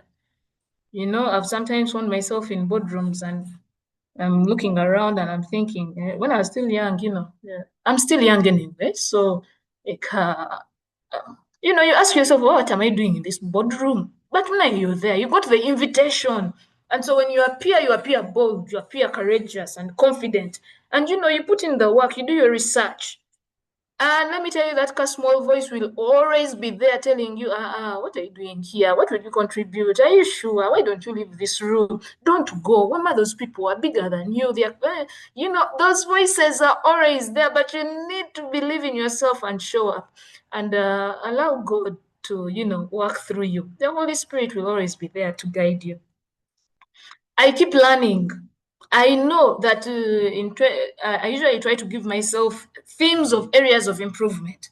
So if I realize I need to develop my project management skills, I'll declare that this year, next year, I'm going to develop skills in project management. The other year, I said, now I'm focusing on my leadership skills. Now I'm focusing on entrepreneurship skills. I keep learning and I keep graduating. I know people who have asked me, Anita, you're always graduating. Even my children have told me, because of course I have young people who keep graduating from the different courses. So this time around when I was graduating with my PhD, my children didn't know exactly what I was graduating from, because they told me, Mommy, you're always graduating. So they are yet to understand what exactly this time what was so special about this time. So I got shocked when one of my children told me, Mommy, you're always graduating, because they always hear, I'm going for a graduation. I have a graduation.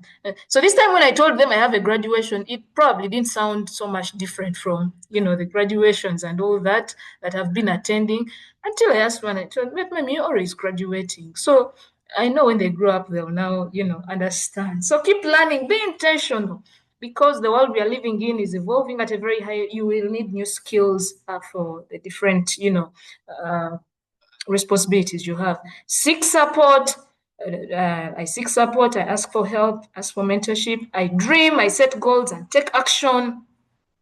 So I try to keep my vision alive by turning my ideas into steps and steps into results. Ladies and gentlemen, because of time, I may not go down into details, but if God has given you a dream and He has entrusted it to you, you put it on paper and start setting goals on how to achieve it. Sometimes I also feel sorry for God. He has told you, He has given you a dream, this is what you're going to do, and He has showed you. And then you go to sleep and enjoy the dream. I say, I woke up and in the dream I was doing this. You feel good about it. You don't write it down, and 2 days later, you're going to look for that dream. Say, but last time I had a dream. What was it? And it has gone. So these things that God keeps showing you, let's be intentional and write them down. And let's set goals and say, okay, now according to this dream, this is where I see it. Now let me pen down, and then I need to take action, because you need to mobilize resources. You need people to help you achieve that dream. You need a team around you. So if you ignore your dreams, you'll wake up and then they are gone, because the devil is also at work. He doesn't want you to have those good dreams, but even then he doesn't want you to achieve them. So if the devil has schemes to attack you and he has them, then you cannot be there fighting a war without you having some bit of strategy and scheme. So write down your dream, then set a strategy on how you're going to achieve that dream. I choose joy and excellence, even in hardship. I smile, stay smart, and present myself well. By the way, people think I don't have problems. Even the people I studied with in high school, they think I am rich. Now they are right. That time they were not right. They think I have a lot of money. That time I didn't have. Now I have the money. They had all these imaginations about me. Why? Because I've always chosen to smile, even in hardships. You cannot throw a challenge to me that will make me throw out, get confused and start, banging tables. No, because I know when a challenge comes, it comes with an opportunity. So for me, I'm always looking out for opportunities. Okay, this challenge has come, so what's the opportunity in it? I embrace the different seasons of life. I know sometimes I will have, sometimes I won't have. People will come, people will go, challenges this, challenges that. And so depending on the different seasons of life, I always go back to headquarters and I ask God, the seasons have shifted. I am in this season now. What do I do? Always go back to sender. He sent you here. He created you for a purpose. If you're confused about life, about career, about marriage, about relationships, stop asking people. They are not the ones who created you. Listen, but most importantly, listen from the person who created you. So embrace the different seasons of life. You need them. Some seasons are painful. You will go without food. Every time seasons are tough, we fast. When young people go through tough seasons and they can't eat, they think they are suffering. Here, as adults, when you have tough seasons of life and you can't eat food, and you probably don't have enough, you declare a season of fasting. Say, now let me seek God even more during this season. So for the young people on call, you somehow don't have money in your pocket, you think you're suffering, you're not. You've asked God to make you a kind of person you want to be in future, and so you have to go through the process. So embrace the different seasons of life. I serve with purpose. I use my gift, skills, and experience to uplift others and contribute meaningfully where God has placed me. With all the titles, accolades, and what, I usually have a challenge with my young people in Shine, and I tell them, please call me by my name. They don't want. They called me doctor even when I was still pursuing, until I became a doctor. And so I told them, you're putting me under pressure for nothing.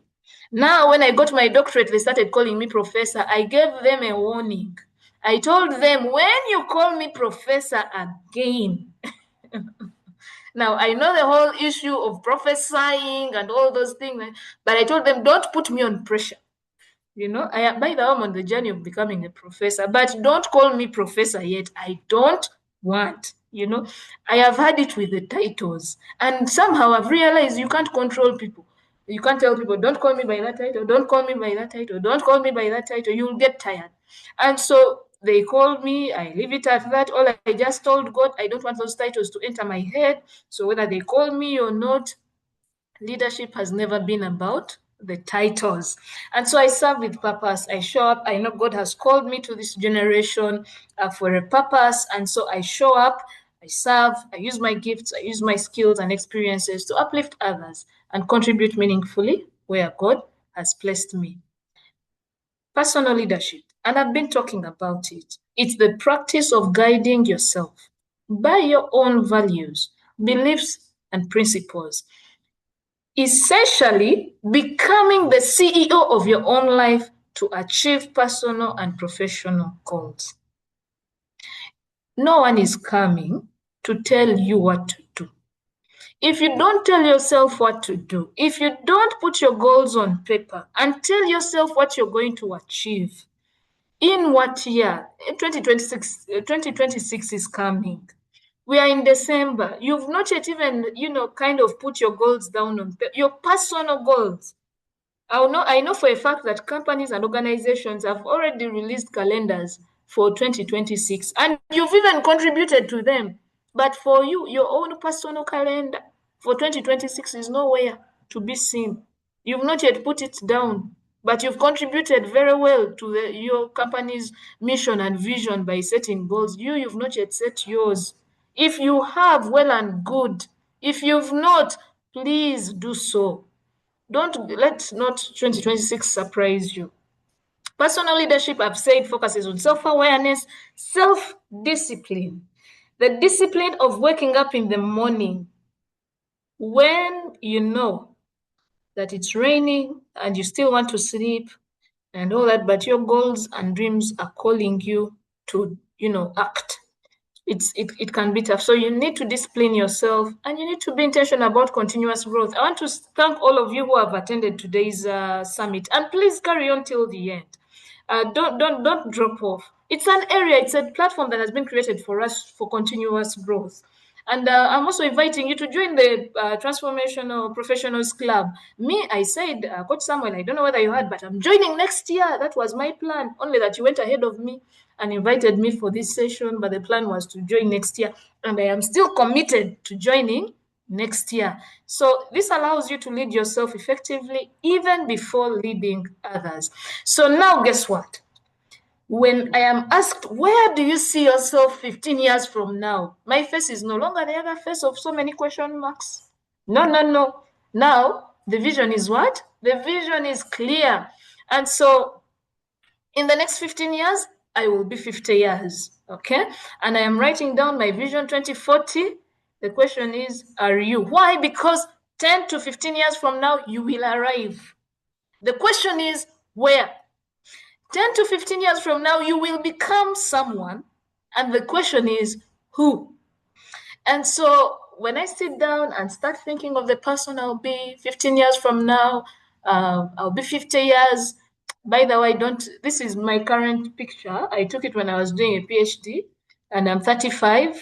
People told me I look 20, which is okay. It works for me.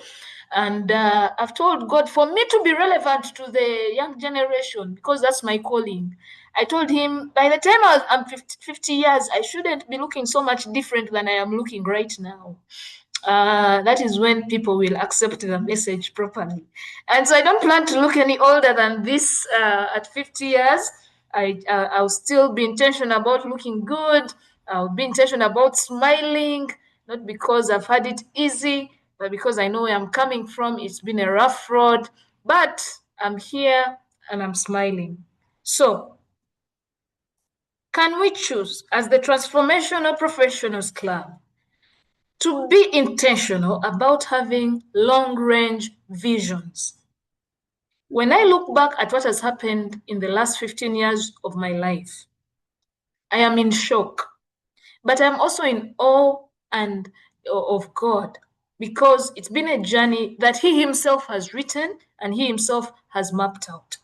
And so I don't even take any pride in it, because growing up without parents or relatives to guide you, and no mentors and all this, and you have to figure out things on your own. You make mistakes, you fall down, you fail, you stand up, you keep going, you cry, you go hungry. And talking about them now may sound funny, but that's what the journey has been like. And so I just want to encourage the young people on call. Recently, I was talking to young people and told them there comes a season in your life called suffering. And I call that season suffering because you think you're suffering, but God is just processing you. And so whenever you feel that you're in that season called suffering, be patient. Don't make rash decisions. Please keep to your dream. That image that God has showed you of the person you're going to become, He will fulfill it. But it might not be now. It might be 10, 15 years from now. But get the wisdom, be sharp, and say, okay, you've shown me this. I know it won't be easy, but I am committed to go through the process. Now, the process can be tough. And you see, the thing about seasons in life is that if you fail some tests in certain seasons, they block you from proceeding to the next season of your life. I remember when I was shifting seasons, I faced one of the hugest temptations of my life. And it had come, by the way, close to my marriage. But I was already processed. I told God, this battle, we are fighting together. And I went through it. We went through it. The temptations will come. The temptations will come in form of money. They'll come in form of relationships. They'll come in form of rejection. They will come. But you have to be committed. I usually tell people heaven is the call. I'm trying to conclude. Heaven is the call. I even tell my husband sometimes when you're having misunderstandings, you're not going to block me from going to heaven. Let's agree, finish this very fast. I know we are not on the same page, but we need to go to heaven. We are not going to disagree and go to hell. No. Heaven is the goal. So even in marriage, when the temptations come and all that, you're like, you bring your person and talk and say, now we've been attacked. Clear, yes, we agree. Now, how do we manage this situation so that we give proper accountability when we reach before our Heavenly Father?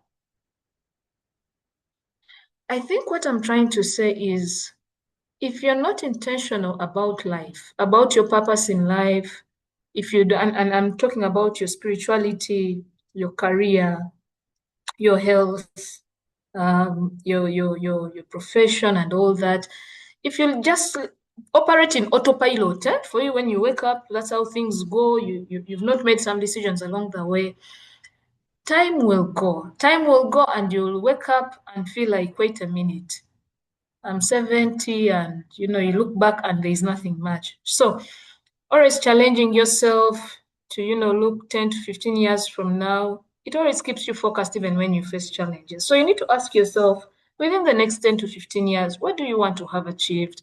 How will you have impacted the community? Which unique value will you add in society? Which good things will people remember you for? What solutions do you want to have created for problems? What do you want? You create your life. You say, God created this earth. And he said, everything he said, it came to pass. God said, let there be. God said, let there be. God said, let there be. That's a powerful statement. It looks short, but it's powerful. For you, your life. Then Anita said, let there be a master's, master's. Let me pursue my master's.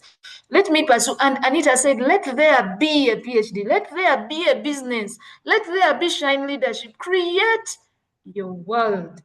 Speak life into it and say, this is what I want my life to be like.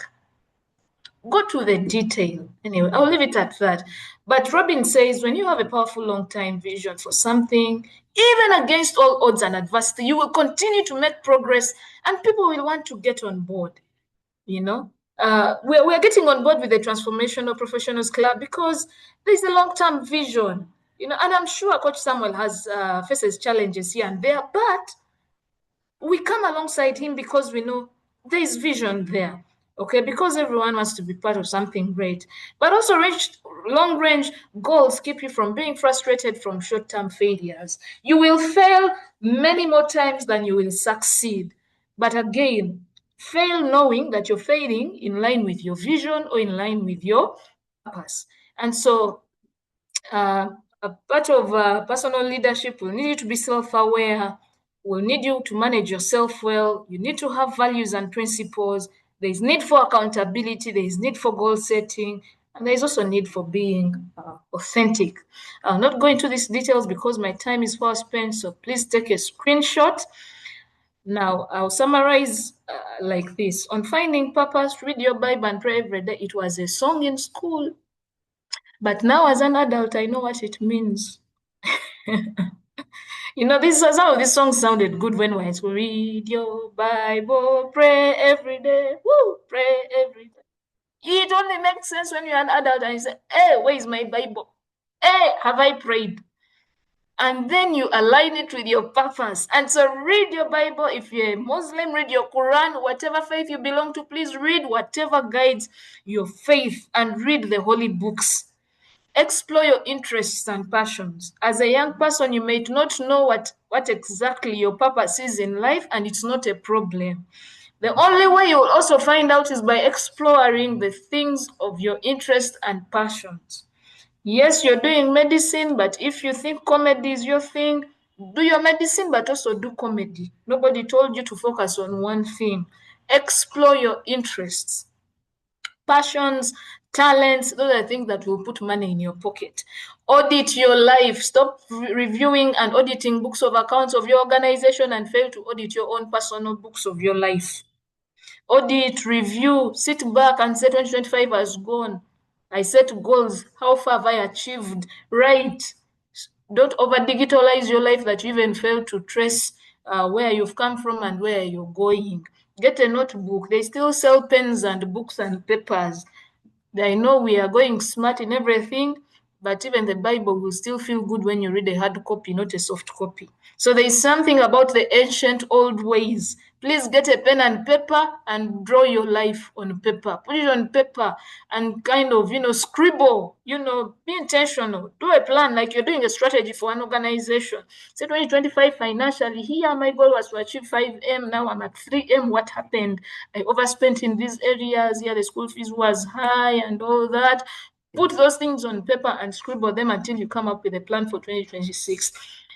Know your shape, your spiritual gifts. Know your heart, the things you're passionate about. Know your abilities, both soft skills and hard skills. Know your personality or your temperament and document your experiences. They are saying something about where you are, where you've come from, and where you are going. Ask and listen for feedback. I know people don't tell you what your purpose is, but when they say some things, you realize some of them are in line with the dreams you're having.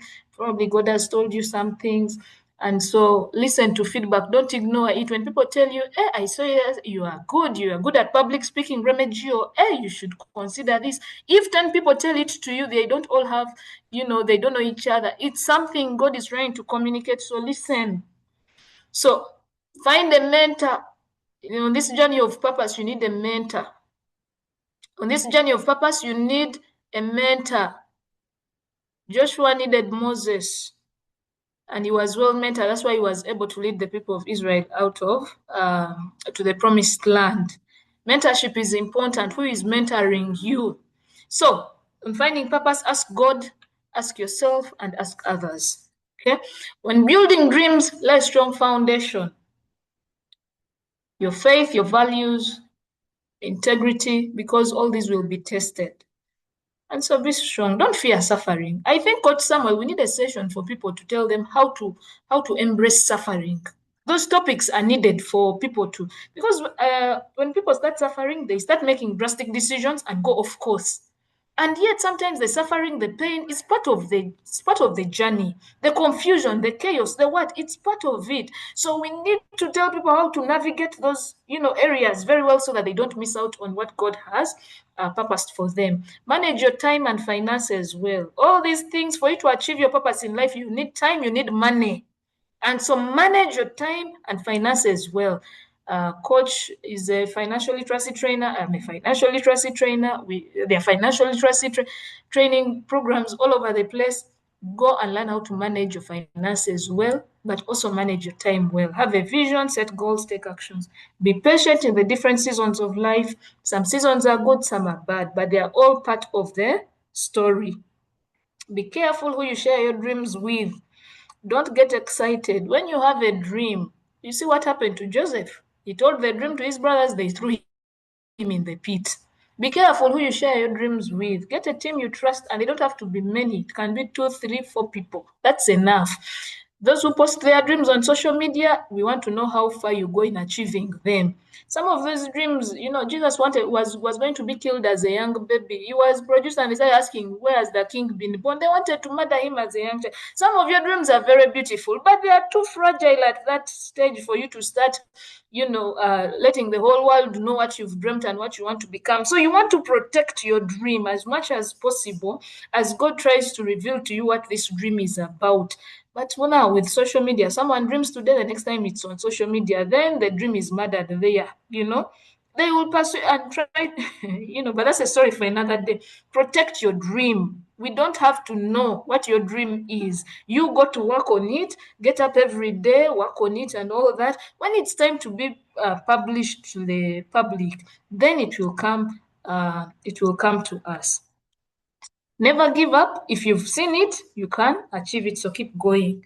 Dethrone yourself and learn to say no. I have talked about what dethroning is. Dethrone yourself. People will give you titles, but those titles will confuse you. When it's time to leave, leave. You've served your purpose. Let another person take up that responsibility. We are so many people on this earth. Okay, serve and go to the next level of your life. Learn to say no. This thing of trying to please everybody will deter you from achieving your purpose in life. I'll leave it at that. On turning skills into income, identify and validate your skills. What skills do you have? Are they relevant given the times, or they need to be upgraded? So know your skills, upgrade them. Try to specialize in one thing, even if you're doing 1,000 things. Be the best at what you do. Get that one thing. Yes, we know, me for, talking about purpose, business. You be known for one thing, one area of specialty, even if you're doing many things, but try to specialize in one. Sharpen your skill, your gift, keep learning, monetize your skills.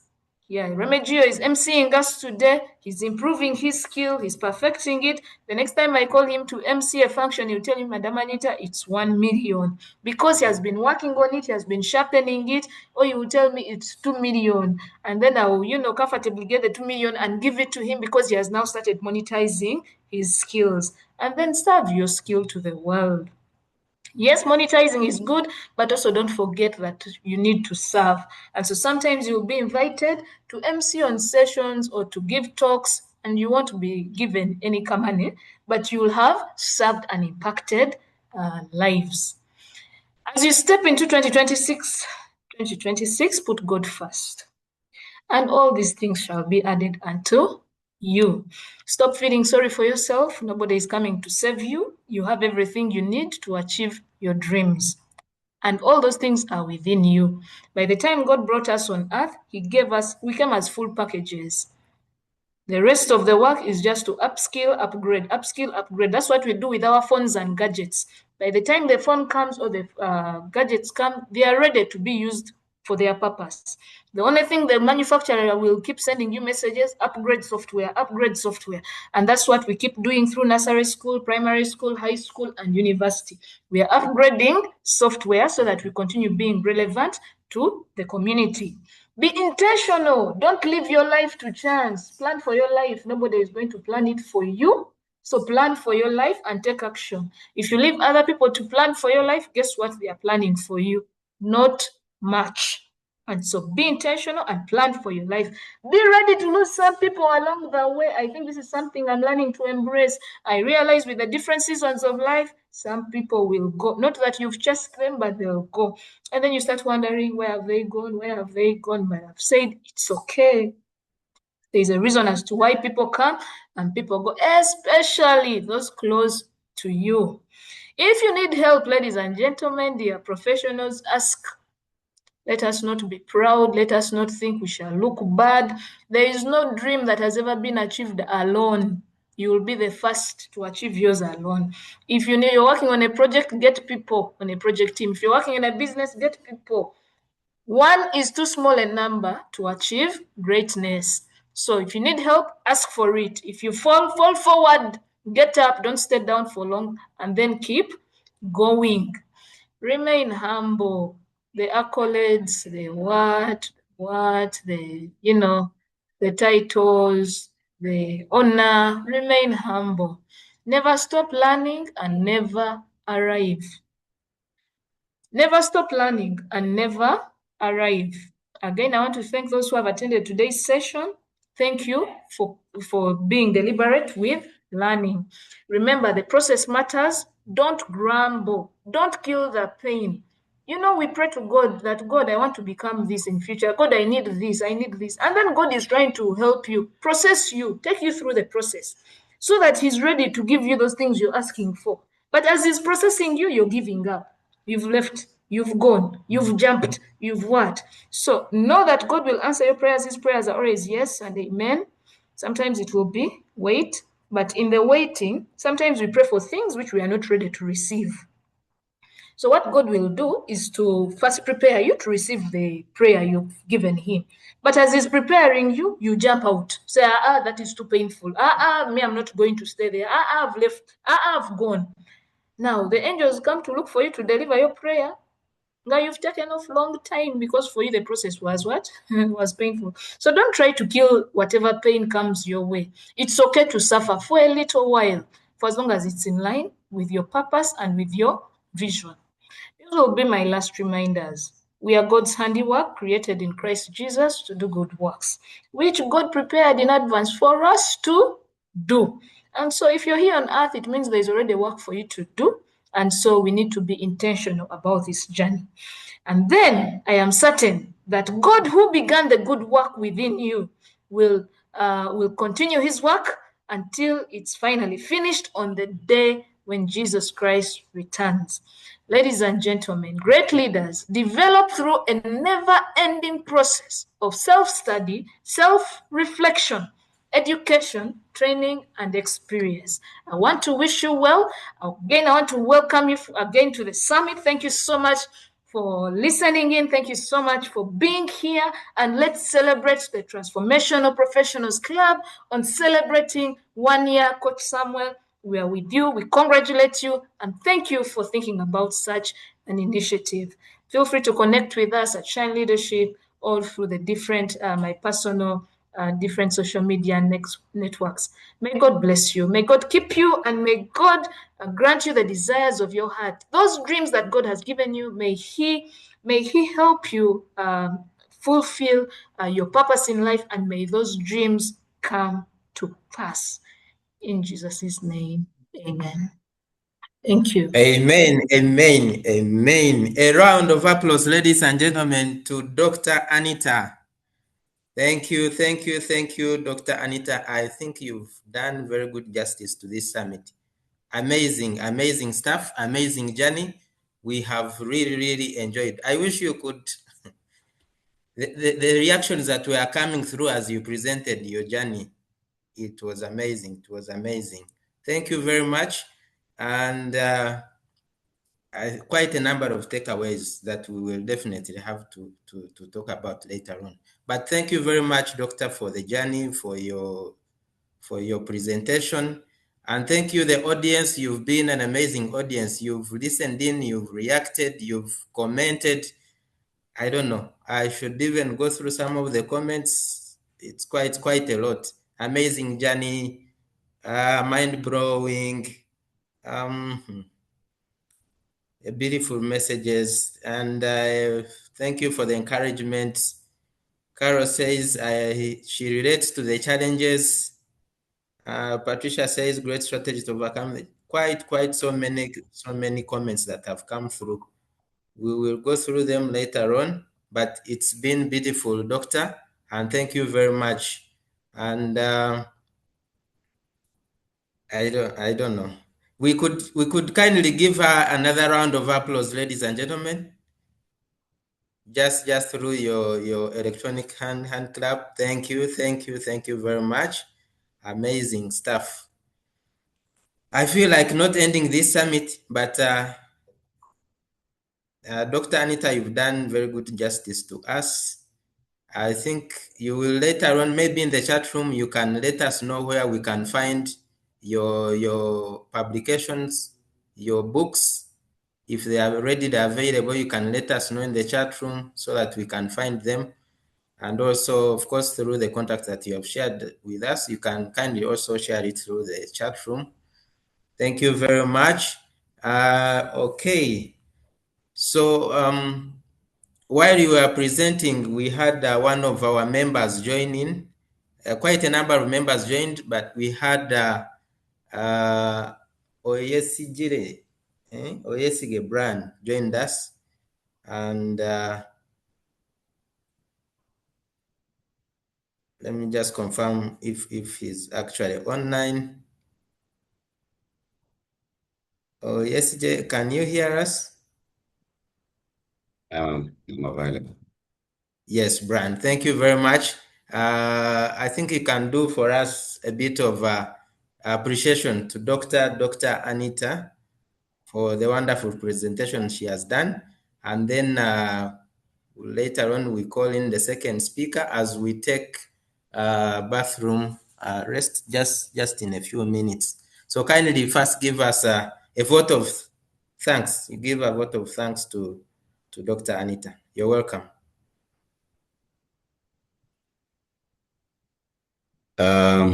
Yes. Thank you so much. Kanyesije, my name is Yesije, not Oyesije. So my name is very clear. And in a special way, I would like to thank Dr. Anita Malinga for the great presentation, to everyone who is really following here. I felt so happy seeing Dr. Malinga here. For your information, guys, I am an Empreteco. Empreteco, as trained by the UN Trade and Development. And Anita was the lead facilitator. And see how amazing it is for Doctor to be part of this. And what do I learn from Doctor is that at her age of 35, I am her senior by 12 years, coming to 13 years.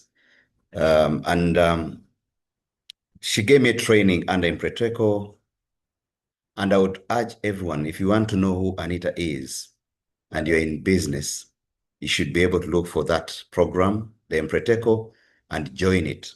If you're lucky that Anita will be your facilitator. She's a great, amazing person, and I will tell you guys, She's just not the professors or the doctors, people who get, these positions and titles, as you say.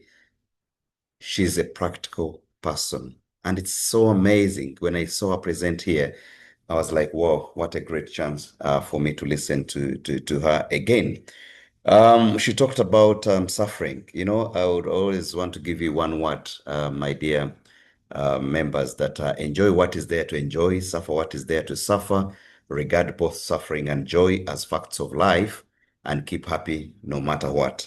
And that was from the quote of where she indicates that you must accept to suffer through, you must accept to suffer suffering, adversity, and and all the challenges that we encounter in the journey of success. I know some of us would say, yes, she's made it at 35. Can I start the speed so that I also make it by 40? Everybody has a journey, and that was her journey. And what matters to me as also a senior entrepreneur, for those who don't know, I'm the person behind Bravo Shoes. For those who have school children, please support the brand.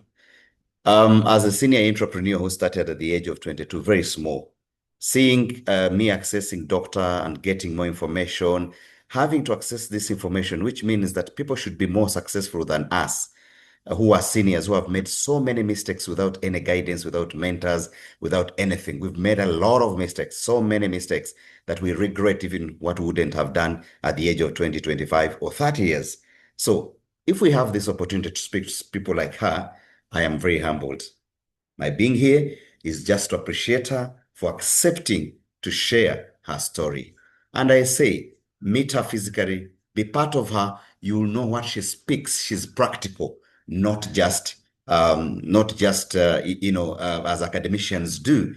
She's a practical woman. She's a business woman. She's an entrepreneur. Guys, remember, your child cannot inherit your books. They can only inherit what you've worked for them. And this is the start of the journey, like Dr. Anita. So in a special, once again, Dr. Anita, you're amazing. Thank you so much, and keep going. Thank you. Thank you Thank very you, much. Brian. Before Kanyesuje comes in, thank you, Brian. It's so good to see you here. Coach Samuel has a way of bringing us together in these spaces. But it's good to see you. Brian was my student, as he said. I was his mentor in one of the classes. And he was a good student also. I just wanted to mention that he's my senior. I respect my elders, but I'm also happy when they sit down and learn and listen in. So thank you so much, Brian, for the vote of thanks. I appreciate it. And TPC friends, thank you so much for the messages inbox as reading. Thank you. And I hope and I'm glad that you've taken at least one thing, just one thing. You don't have to take everything I've said, just one thing. Just take that and run with it. I'll share my contacts so that we stay in touch. God bless you. Thank you very much, Doctor. And thank you so much, yes, Jebran, proprietor of Bravo Shoes. We really appreciate the content that you actually put out there and the knowledge that you actually give us. And I must say that we are also grateful because throughout this journey, you have been part of us and you gave us a talk some time back. So we really appreciate and thanks for being here. Yes, thank you very much. As we take just a short commercial break in just 3 minutes, I'll just play a video here as we take a short break. Then in the next 3 minutes, we will come back and then pick up with a second speaker. So you can keep watching this as you take a break. Thank you very much.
There is no audio. You try.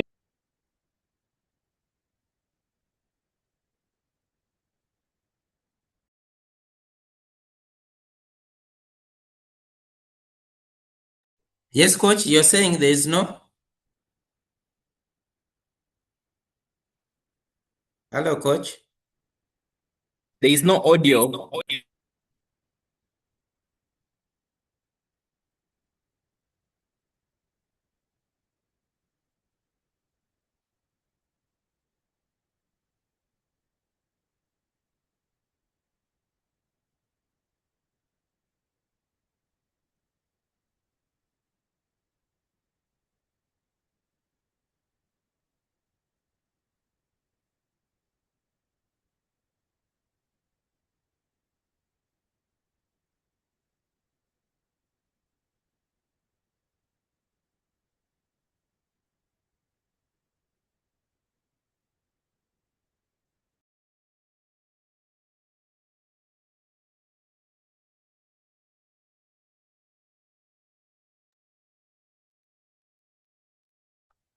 Is it the same? Because from your end also, I can't hear anything. Community to be able to help professionals transform. So why did we choose the word transform? Hi, my name is Coach Samuel Yolanda and I'm the founder of the Transformational Professionals Club. I'm here to tell you about this community. So this community has been in place for now 1 year, and we started in December the 14th. So why did we start this community? We found out that many professionals are living in the times where everything is changing, but themselves are not changing. So we came up with this community to be able to help professionals transform. So why did we choose the word Transformation Professionals Club? One, we chose the word club because we wanted a community that can be able to help nurture people, a community which is a safe space for people. So we felt a club environment would help such kind of professionals looking for where they can connect, learn, grow, and earn. So we called it a club. And now why we called it transformational? Because we believe that professionals do not just start from the top. It's a journey of transformation, just like the way you see a butterfly start as a caterpillar and now come through as a butterfly. Each one of us, every day, we're actually transforming into something. So being able to be part of a Transformation Professionals Club makes you to be in an environment that helps you to be able to grow with the changing times. Either today you're working, or the next time you're out of employment, transitioning into something else, either to start your business or to just go into retirement. The Transformation Professionals Club is an environment that grows with you. So that's why we felt that we need to have this community that helps you on that journey. Now, when you look at our logo, you realize that we start with a small t. Now, that small t is not just for graphics. The small t means that each one of us have humble beginnings. And when we embrace our humble beginnings, we can actually grow into people that we're actually proud of. So that's why we felt that we're not just here for the people who are champions. We are here for those that are beginning. We are there for those that are just starting out. And we believe that just as we started out within our journeys, ourselves as an individual, myself inclusive, we believe that even you who is interested in your growth, who is interested in being a change maker within this country, within this world, you can start small and you can become something out there. So that is why we have this Transformation Professionals Club. Now, I know what is now into your mind are the benefits. What are some of the benefits? Now, one, I'll pick it from our key pillars, which is one is connect. Now, when you're part of the Transformation Professionals Club, you have an opportunity to connect with different professionals. We've always heard about this thing that your network is your net worth.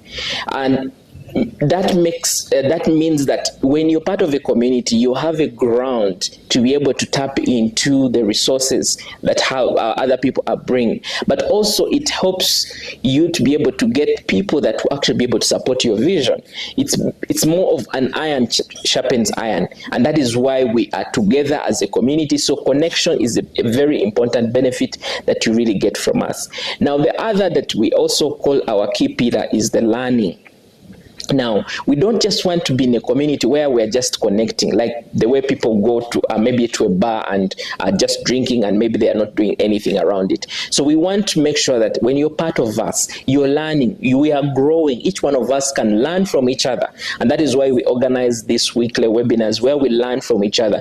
We have mentors and coaches that are part of the program. So these come through to be able to teach us, to be able to give us insights, to share from their experience.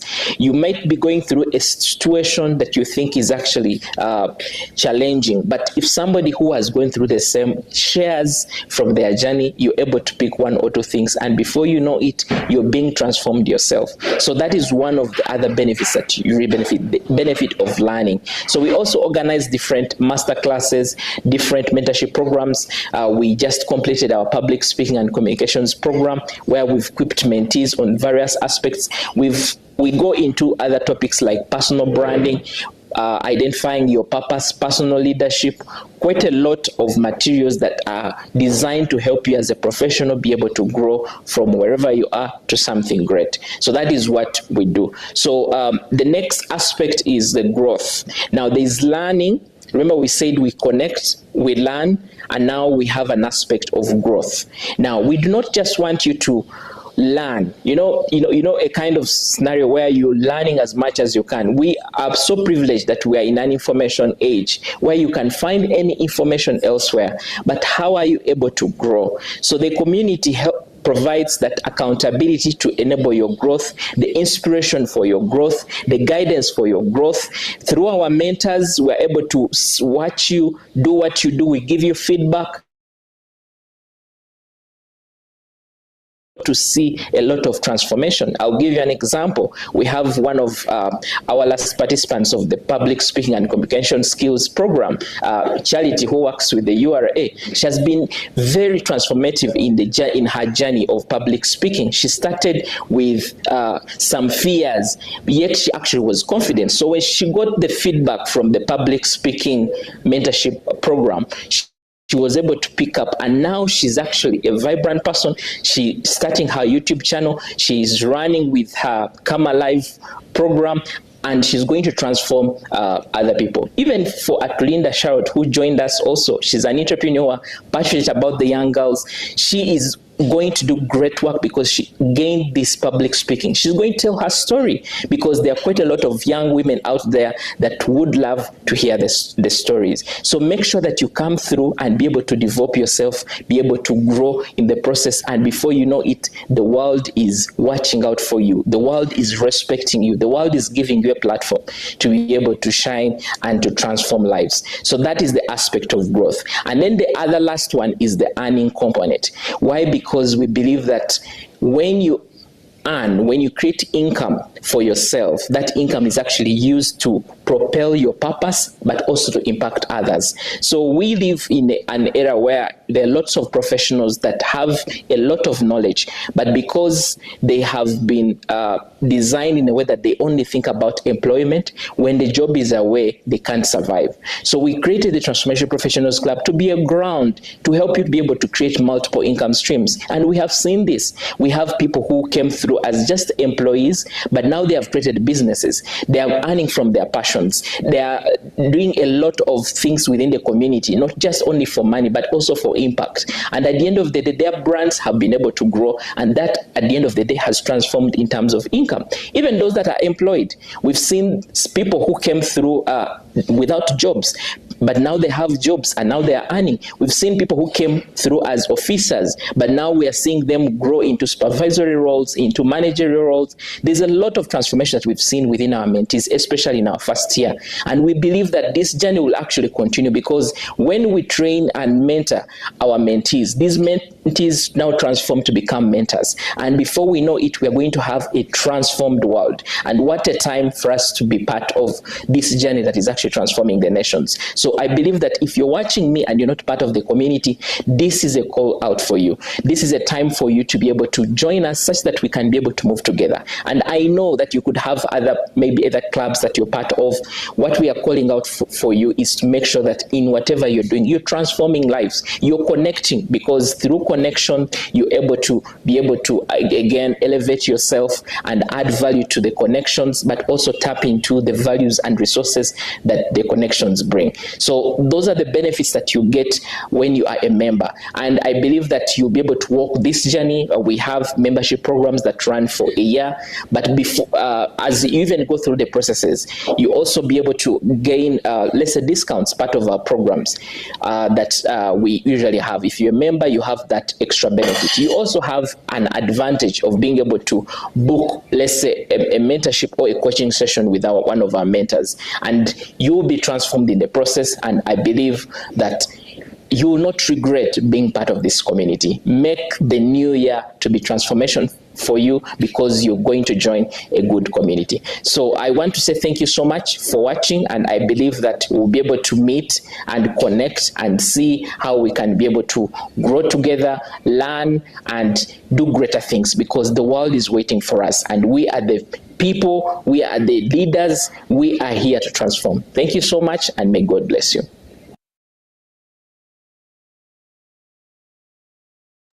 Thank you very much, Coach Samuel, for the message. A round of applause to Coach Samuel. A round of applause to Coach Samuel. Yes. Thank you very much. Indeed, it's a very good time when we are celebrating the first anniversary with such kind of amazing information that is coming through, and of course our speakers. So Patricia, are we still together? Yes, I'm on. Absolutely. I'm happy to be hosting with Patricia. So Patricia, please take on the next session. You're most welcome. Thank you so much for that opportunity. It's really a club for transformation. What Dr. Malinga has shared is really very, very inspirational. We thank her for that. Those who are asking for the slides, they will be shared with you at the end of the session. So on our next agenda, we shall have Mr. Namale Lawrence. I'll share shortly his profile and then invite him to share with us.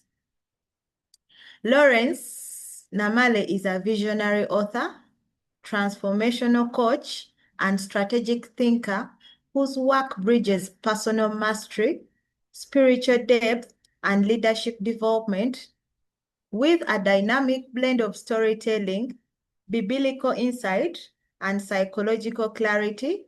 He empowers individuals and organizations to unlock purpose, resilience, and high-impact living.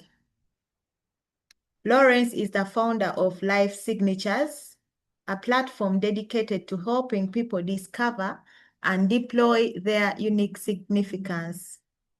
His voice, whether through books, speaking engagements, or digital content, ignites clarity, conviction, and courageous action in those seeking to live intentionally and leave a legacy.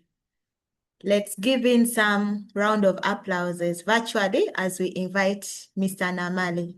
You're most welcome, Lawrence. Thank you so very much. Can you hear me, Patricia? Yes, I can. All right. I've been tuned on to this summit since morning. And Dr. Malinga, I think at this point in time, someone just feels like saying, and now may the grace, because you've given us a serious buffet today of personal experience, information, nuggets. You know, you needed a day. You need actually, let me just tell you, Dr.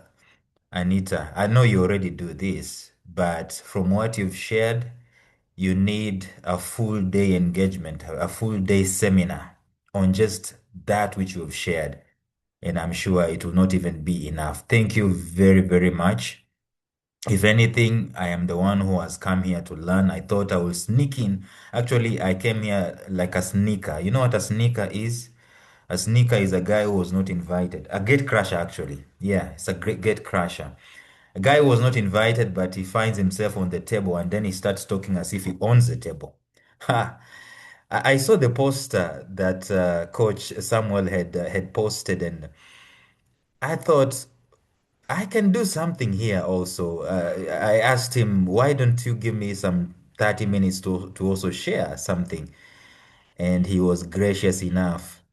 You see, the reason as to why some of us are attracted to some of these things is because this is our calling. I don't see myself feeling comfortable or feeling at home without speaking, without coaching, without inspiring, without guiding, without motivating people. If I find myself in a task that doesn't include the component of inspiration, the component of motivation, the component of people, I don't feel at home. I don't feel accomplished. I don't feel fulfilled. That's the word. So that's why I asked for the opportunity to come here and share with you people. Thank you very much for the 57 plus people who have joined, and I am sure most of you we have never met, most of you have never seen me, and I've never seen you, but you are here listening to us, and this is what connections can be able to do. You'll be shocked that I've never met, basically even had a cup of coffee with Coach Samuel, but we connect from the angle of purpose. He transforms, he loves transforming people and loves transforming professionals. This is something that he has done. In fact, I think, Coach, I know you more of a transformational coach than an accountant, whom you really are. And so it is an opportunity for me, a very massive privilege for me to be in this place.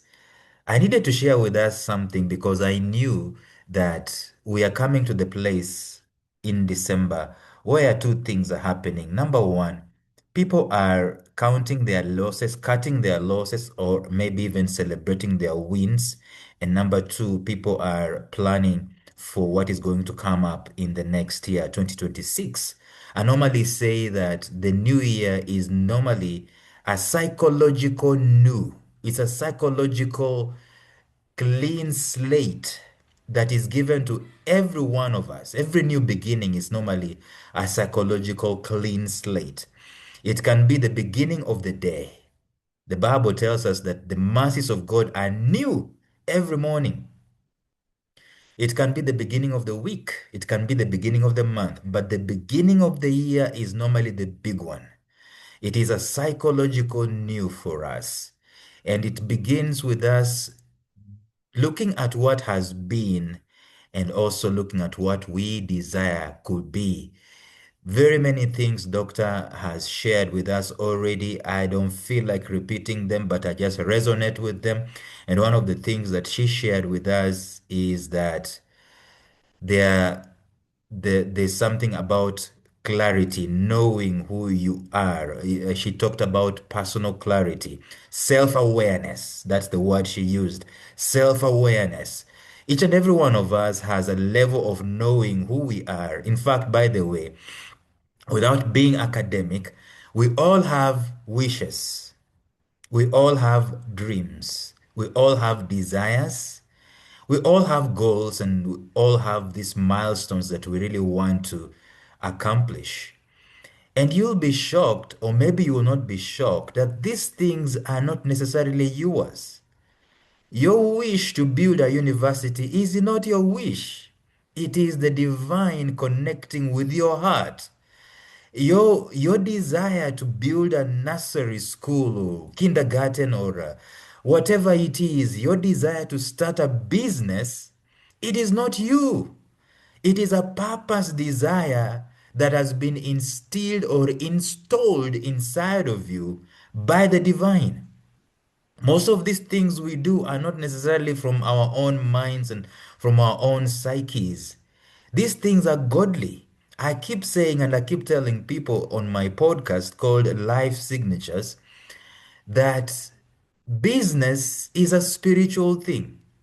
What Elon Musk is doing, building rockets and building ecosystems and so on, is a spiritual thing.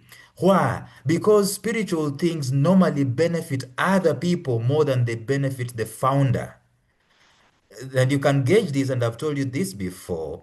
When Elon Musk was told, actually, he did not discover, he was told, guess what? That was when, I think during COVID or just after COVID, he was told, guess what? You are now the richest man in the world. And Elon Musk texted, you can actually go back on Twitter and find that tweet. He said, how strange. And then soon after, he followed up with another tweet, okay, back to work. In other words, him becoming the richest person on the earth was not his goal. It was a byproduct of his goal. And reading Elon Musk, I have a big volume of Elon Musk written by Walter Isaacson. I see very many incredible things there that resonate with even what Dr. was talking to us today. In other words, ladies and gentlemen, there is nothing new under the sun. What you hear Lawrence speaking, what you hear Dr. Malinga speaking, some of these things are not new. Some of them, we have heard them before. But there's something I normally call the law of second mention, which means if you hear something from someone else, totally different than the first person you heard, it tells you that probably the divine is already communicating to you. So at the end of the day, we are responsible to the dreams, the desires, the goals, the wishes that have been put inside of our hearts by the divine. It is because the divine uses that to accomplish his purpose. I read a quote, someone say that when the world needs an opening, or a message needs to be preached, or the world needs to be transformed, God sends a baby. So by the time you're arriving on the face of the earth, there is something that you and I, we've got to do. Maybe for Lawrence is to speak a word in season for those ones who are weary, and they will listen to him and they will revolutionize their lives, and they will have some kind of encouragement, and they go back home and say, yeah, I need to do this.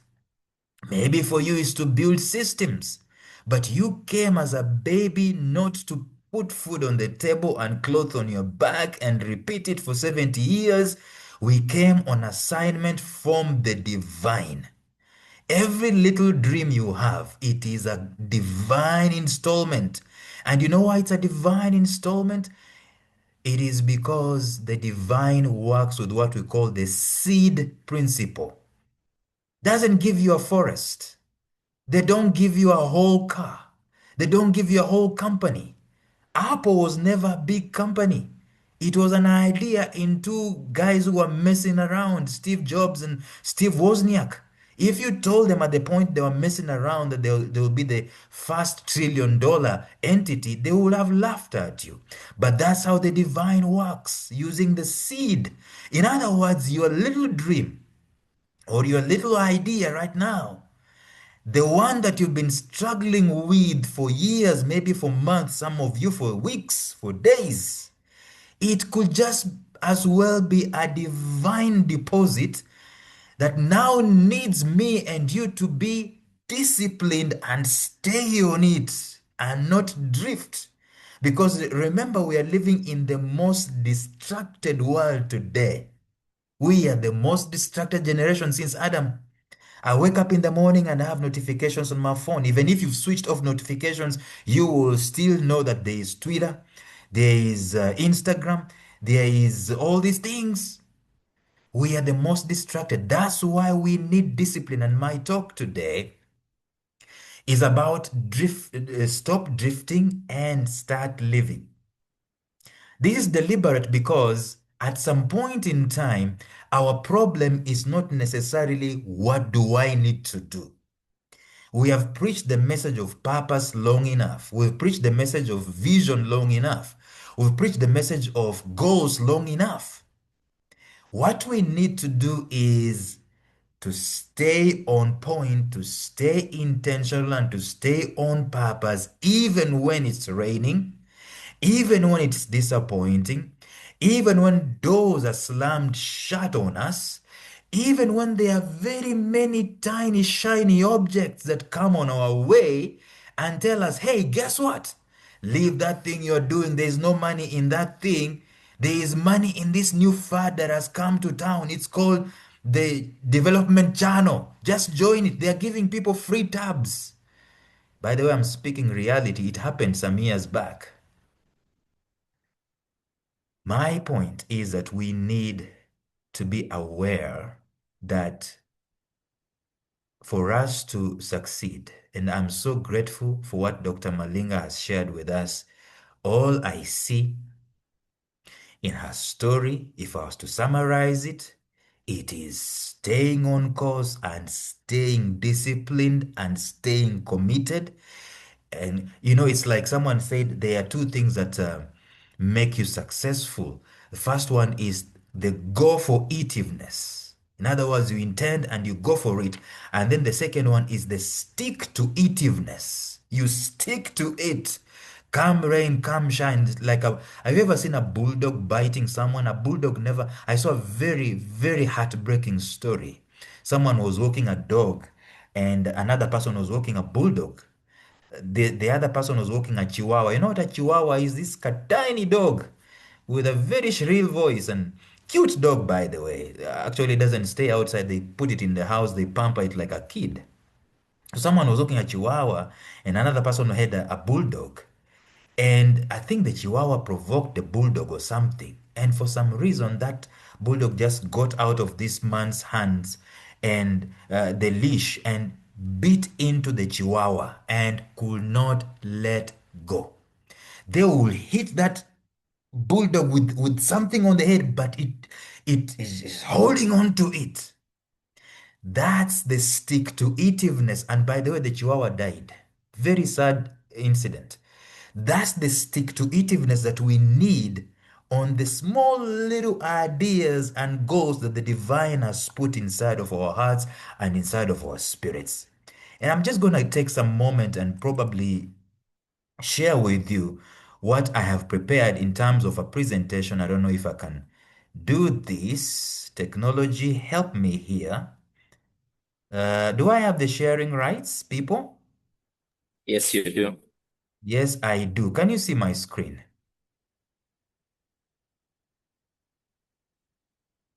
Has it come? We can see. Is it there? Yes, it's visible. Awesome stuff. So let us do this. I don't have much time.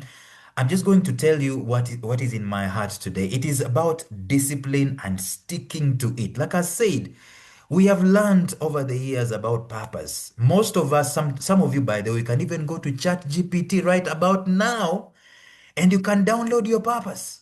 Honestly, you can feed some things in there and you can go into some websites and feed some things in there, and voila, they give you a semblance of what your purpose can be or what your vision statement can be. That is the easiest part. The go-to-itiveness is the easiest part. But the stick-to-itiveness. I have a podcast that has over 2,000 episodes. It's called Life Signatures.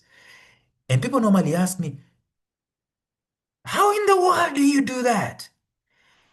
I tell them it's just a day at a time. I have opportunities very many times. I have opportunities to give up and to, by the way, several times I've walked away from it. I say, I don't want to do this. There is no money in that thing. But then I remember my vision.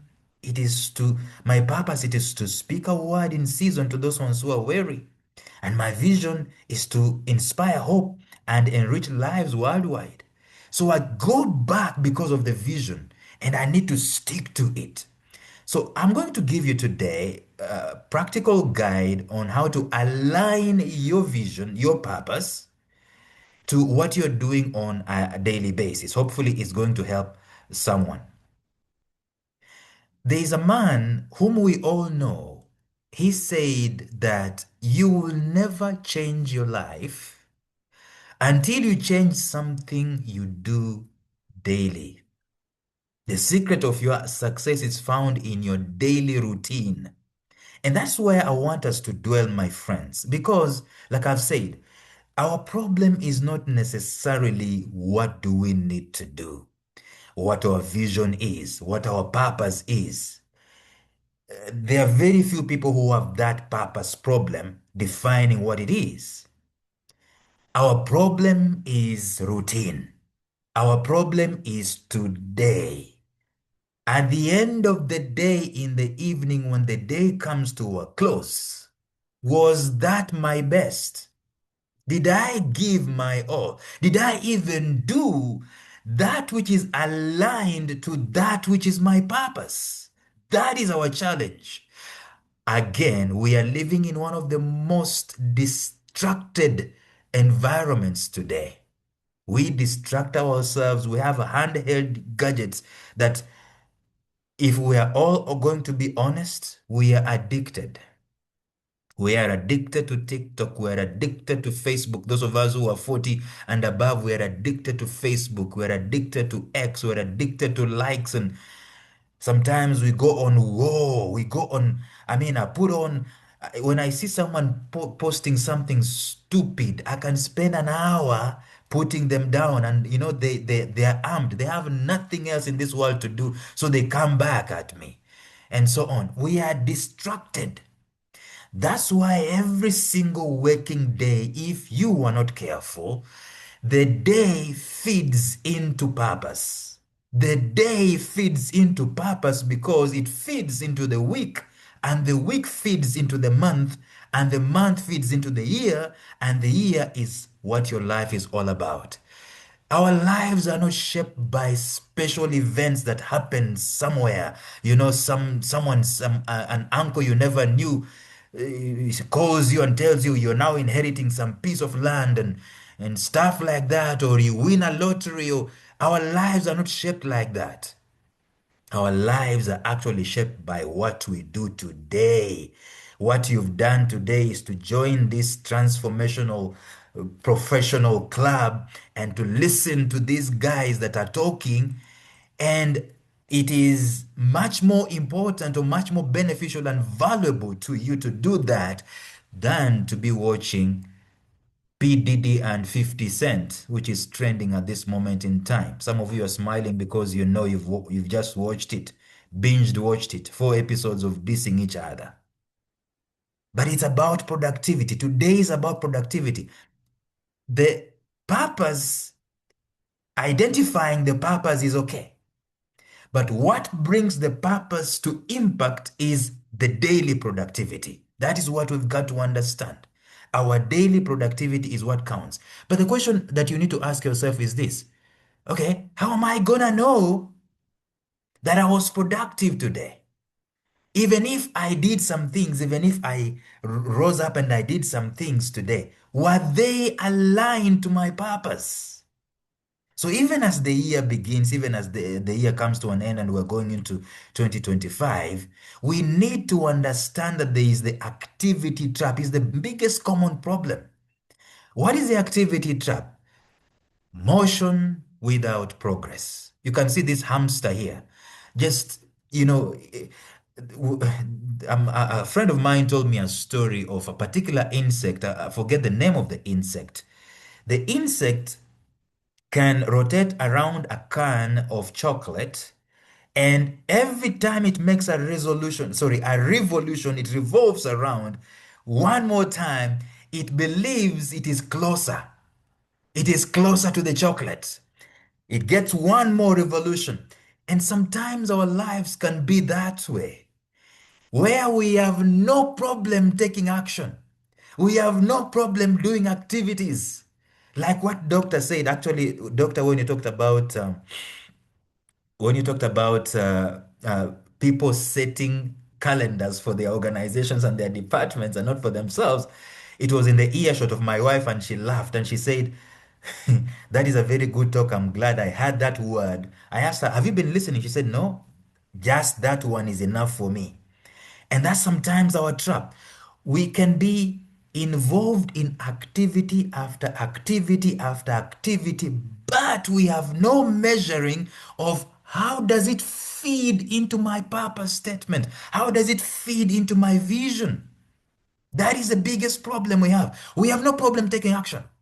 I mean, we have no problem waking up in the day, washing the car, driving the car, getting to a place of work and so on and so forth, and putting in the effort and coming back and repeating the same trap the following day, and the week is gone, the month is gone, the year is gone. And she said, at 70, you look back, I have been busy. But what is there to show? It is because we have this trap of activity that we have not learned to gauge and measure.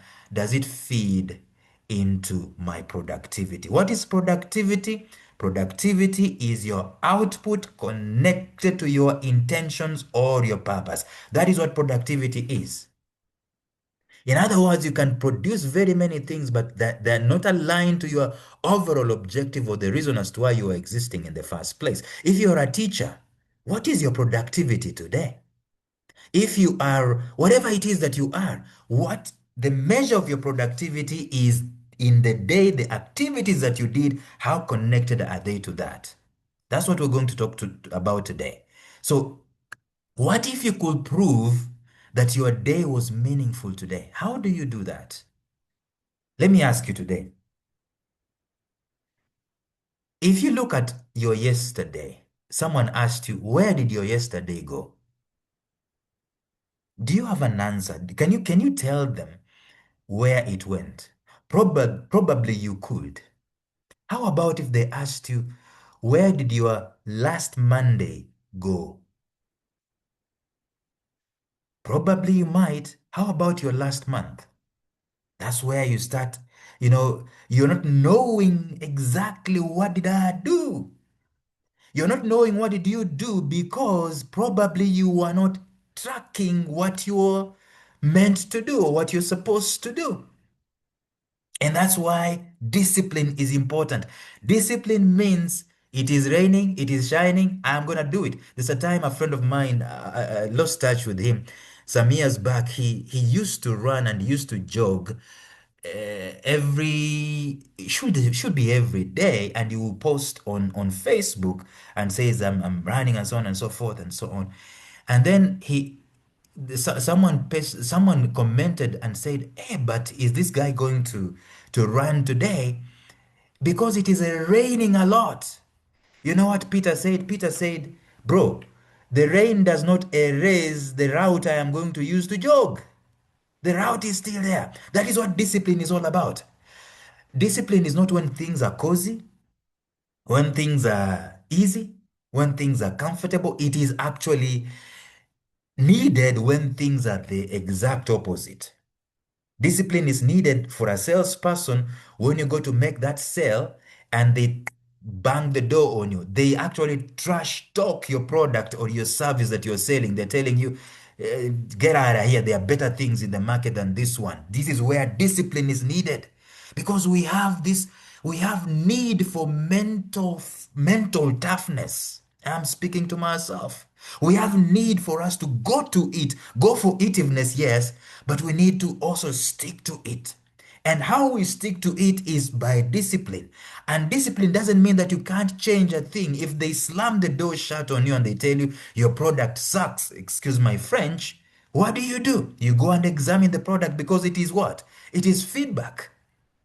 And then you change it, you tweak a little bit and you go back. Knock on the door. Say, I'm back. This is what I am selling. This is what I'm offering. You said last time it's like this, like that. I'm back. So what if you could prove that your day was meaningful? There are several ways. Number one, alignment.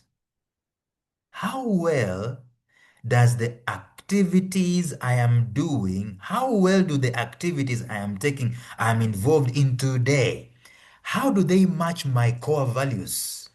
How do they match my core purpose? Again, it is one thing to have the purpose. It is another thing to make sure that this purpose is aligned with, propped up and pillared up with activities that are connected to it. Now, let me say this. There will be very many activities that we will be doing in life that are not necessarily connected to our core purpose. It is allowed. Some of you, your purpose is connected to something that is not your job. But you've got to put food on the table. So what do? You keep going to that particular job. That is allowed. There are some things that we need to do for the sake of survival. Actually, what I normally tell people is that the greatest balancing act that we need to put together, it is between pursuing of our purpose and balancing food, putting food on the table and paying the bills, paying the school fees and so on and so forth. Sometimes we get bogged down into one way where we are paying bills, and starving the purpose, because purpose takes a lot of years to mature. It's not like a job. A job will give you feedback in 30 days. Purpose, probably not. Probably not a year, probably not 3 years, probably not 5. Much more than that. And I have very many stories to share with you. Let me just share with you this one. I had an idea. I started coaching people somewhere in 2009 in something I call Life by Design. It's a curriculum that I created, Life by Design, telling people about their reviewing of their lives, their own personal SWOT analysis, and their vision, their mission, their values, their goals, their strategic life, and so on. A whole suite of a framework. And every time I will coach people, they will tell me, I wish someone taught me these things earlier. I wish that someone, nearly 99.9% of people I coach, they will tell me that. So what did I do? I said, I'm going to do this. I'm going to nip this feedback in the bud by making sure that I create a curriculum, a homeschool mentoring curriculum for for parents to mentor their kids, to augment what the school system is doing. And I called it Permission for Greatness, actually. Later on, I changed the name and I called it Raising the Inner Game of Your Child. Anyway, I approached someone, a mentor like Dr. Anita told us today. I approached someone. I was unmarried. I didn't have a child. I told them so excitedly about what I'm trying to do and so on. And they told me, bro, you are unmarried, number one. Number two, you have no kids. So where do you get the moral authority to speak to parents about this? And I pushed on, but that feedback kind of continued weighing on me. And long story short, I just let that thing go. Up to today, I've never shipped it. But that was 2009. And then fast forward 2019. What happens? COVID sends kids home to their parents. And you remember the feedback the parents used to have. They used to say, what are we going to do with these kids? There was a man somewhere in 2009 whom God had dropped in an idea in his heart and in his mind to create a homeschool mentoring curriculum for kids, for parents to mentor their kids. What am I saying? I'm saying some of the activities you're doing for your purpose today will not necessarily pay you today. Things to do with your purpose, ideas to do with your purpose are early on. God prepares a man way ahead of an event that he was going to be needed. So you are operating on the background, just like this Zoom we're using. Zoom, when COVID came, they went 3,000% increase overnight, so to speak. But they would have shut down because they were obscure to us. Today, they are not obscure. What if they shut down because they were obscure back then?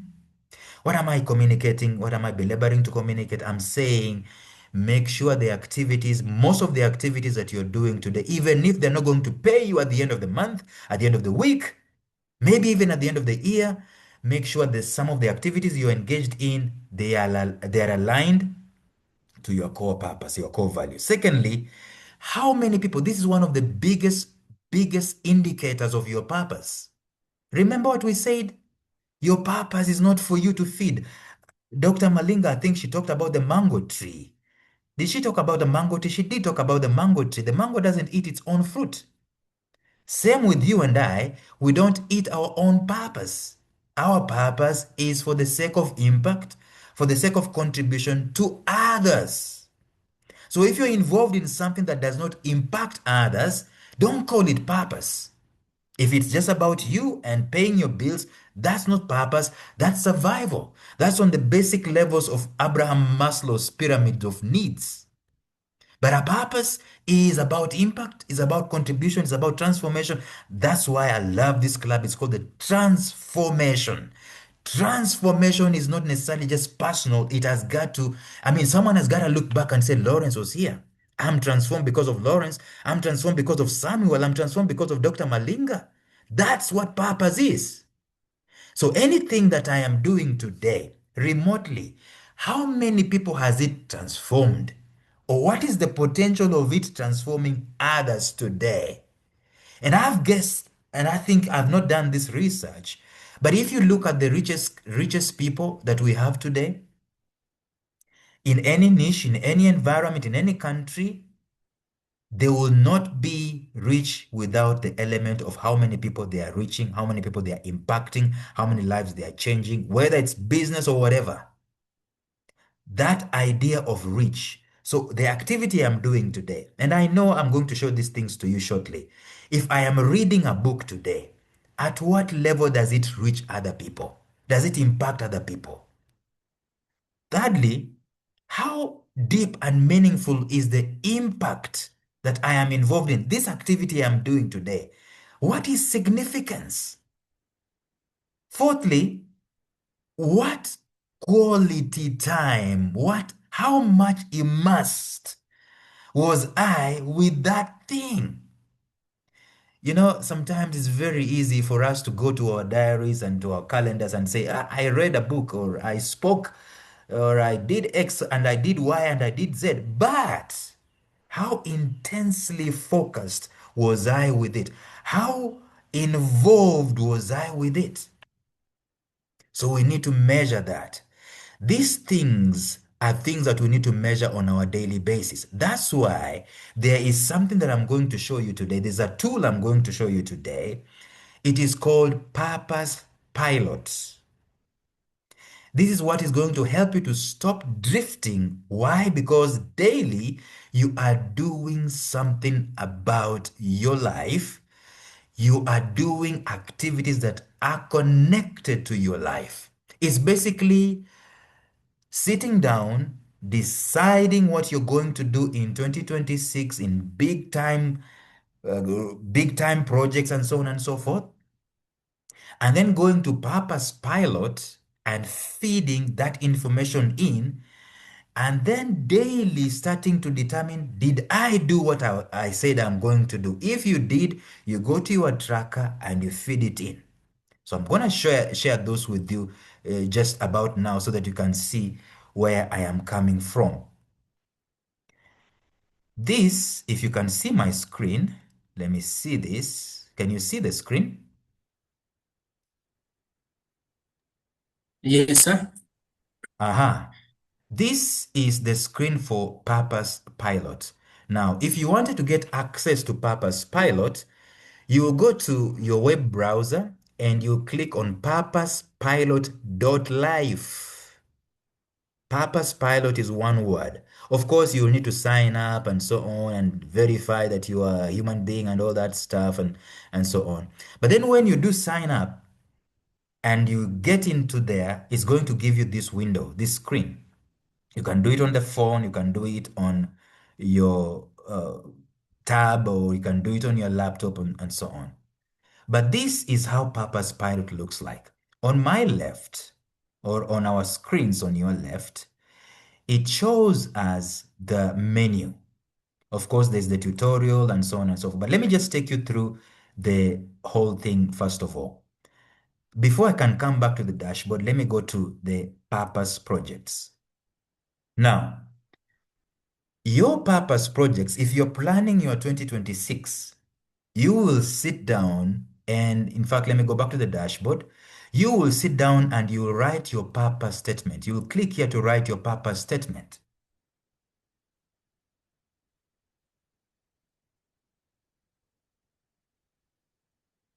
Once you've written your purpose statement, it is going to be saved in the database of that particular tool. That is what your purpose statement is going to be like.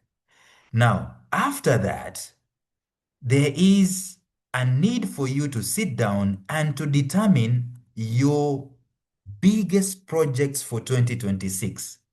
And you can determine these biggest projects in one way or another. I don't know. You can do this. You can do this by looking at your life. What are the big things, the 6 big things, the 10 big things that I want to build around? It varies from one person to another. Some of you, your big project for 2026 will be to get your master's.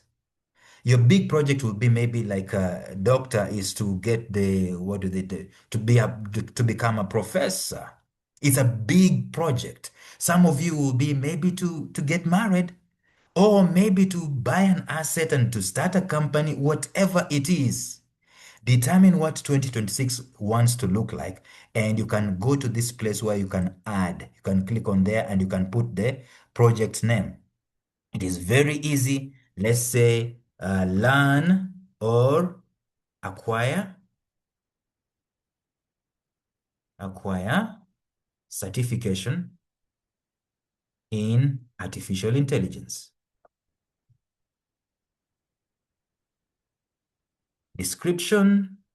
What is the purpose of this? This will help me to keep abreast with the changes in technology and help me with my purpose and business. You add the project, and you can repeat that and repeat that and repeat that and repeat that for as many projects as you have. Dr. Malinga has shared with us today some aspects of faith. Some of these projects that we need to do, some of them maybe we don't even have money. We have faith. All we have is faith. So let's go there by faith. Once you've populated your list of your projects, then you break them down into goals. Go to the next step. If you're going to be disciplined, you and I will have goals.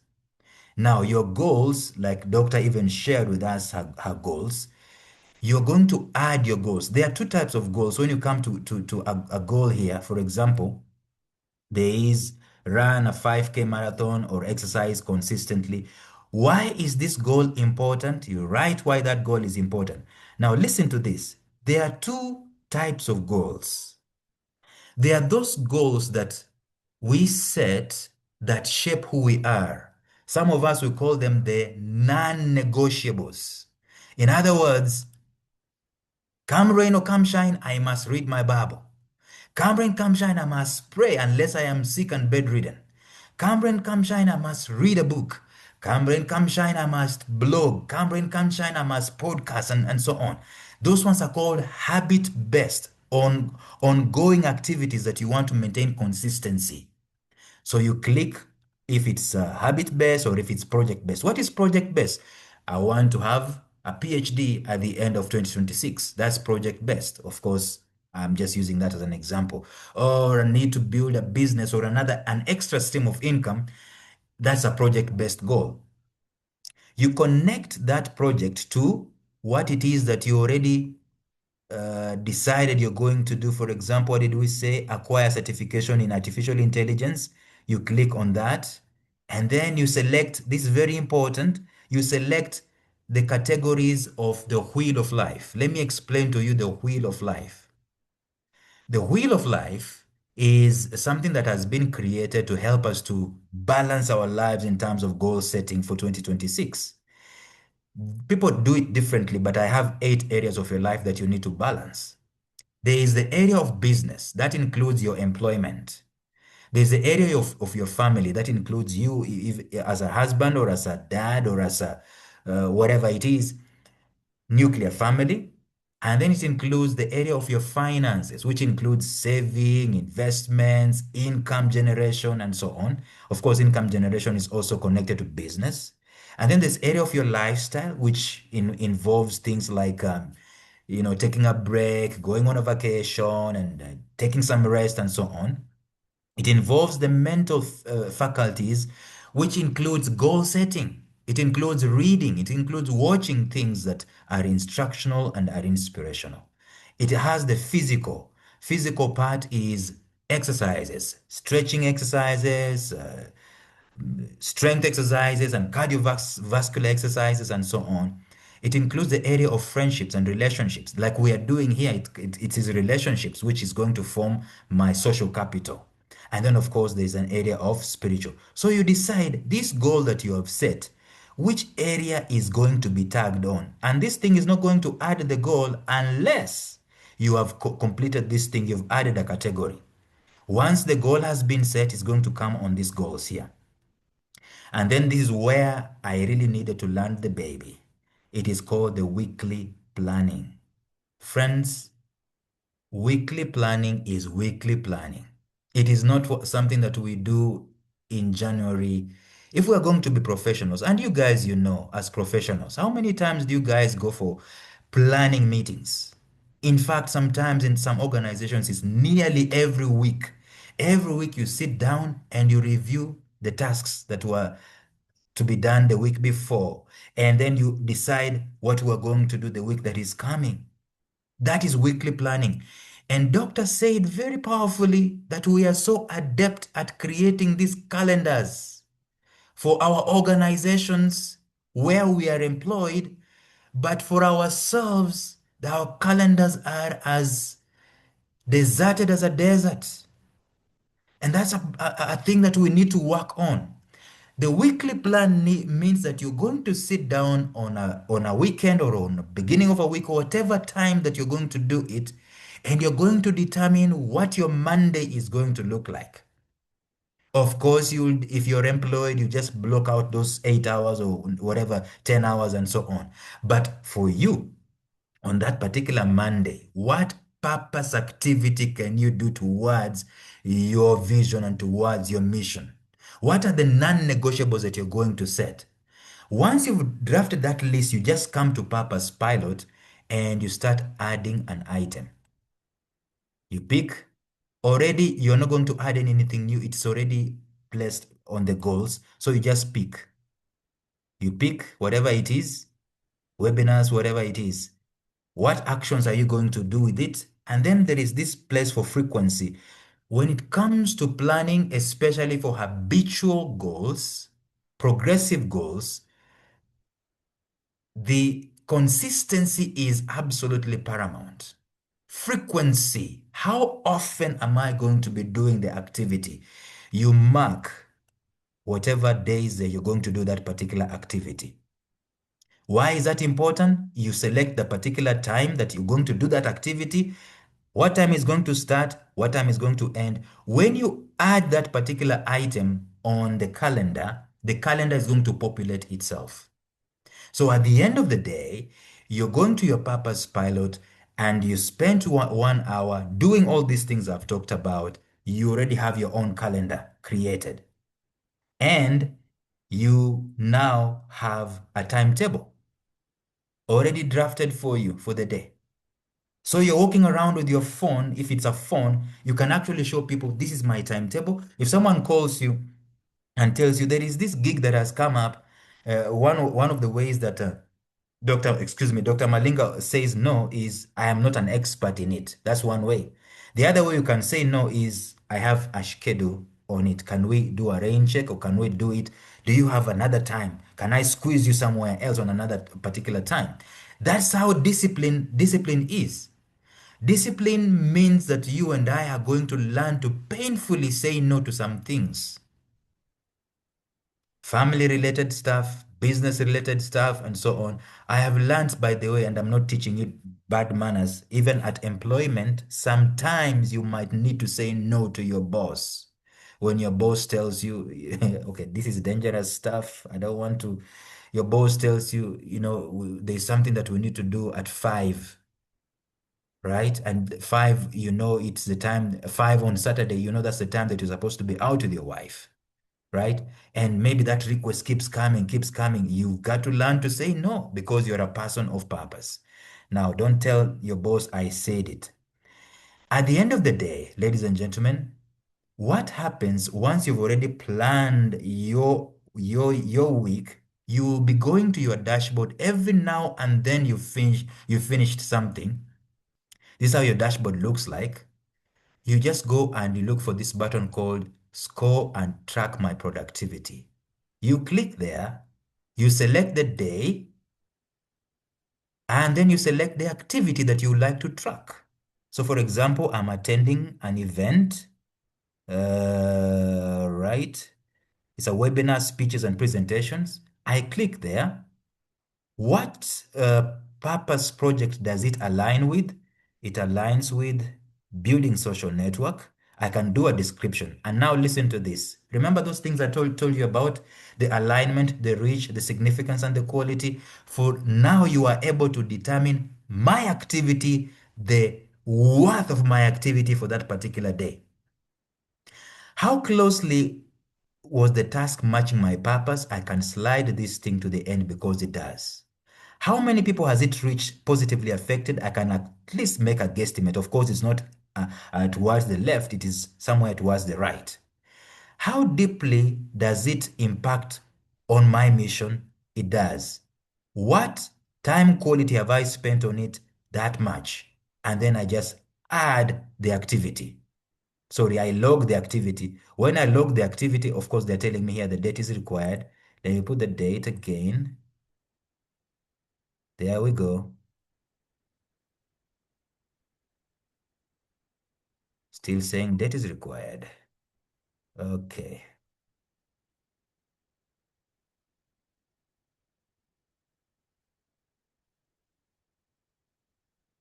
The activity gets logged.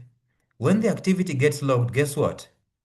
I can come to my dashboard and I can actually see how my day has been. Today is 13th. This is how active I have been. This is my universal purpose score. Already it's showing me I'm on 60%. Down here is my month on month. This is how October was. It was low. This is how November is. This is how December is shaping up. It was like this. And then at the end of the day, I'll come here. Those of you who normally keep diaries, you can come here and you can reflect. How was the day? Right? You write on your diary how the day was. You come here and you can determine the end of day review. What was your level of energy today? Why are you doing all these things? You're doing all these things because you can actually review where your day went. I can review where my last week went. There's some other things you can be able to feel that are optional. What have people praised me for today? It is good to know because that one speaks into your impact. You write that down because that at some point in time you're going to feel low, and then when you come back here and you just start reviewing, you start feeling, okay, at least I'm making some impact. You also feel, what have I ruminated on that is disempowering, and what better thoughts can I resolve to have? What has been my greatest win for today, and what did I fail to do today that has derailed me? That is how your dashboard looks like. Now, the dashboard is the most visited place on a daily basis. After that, there are very many other things you can do. There's a place where we call insights. When you go to insights, it can actually show you your weekly performance. These are dashboards that people normally have for their organizations.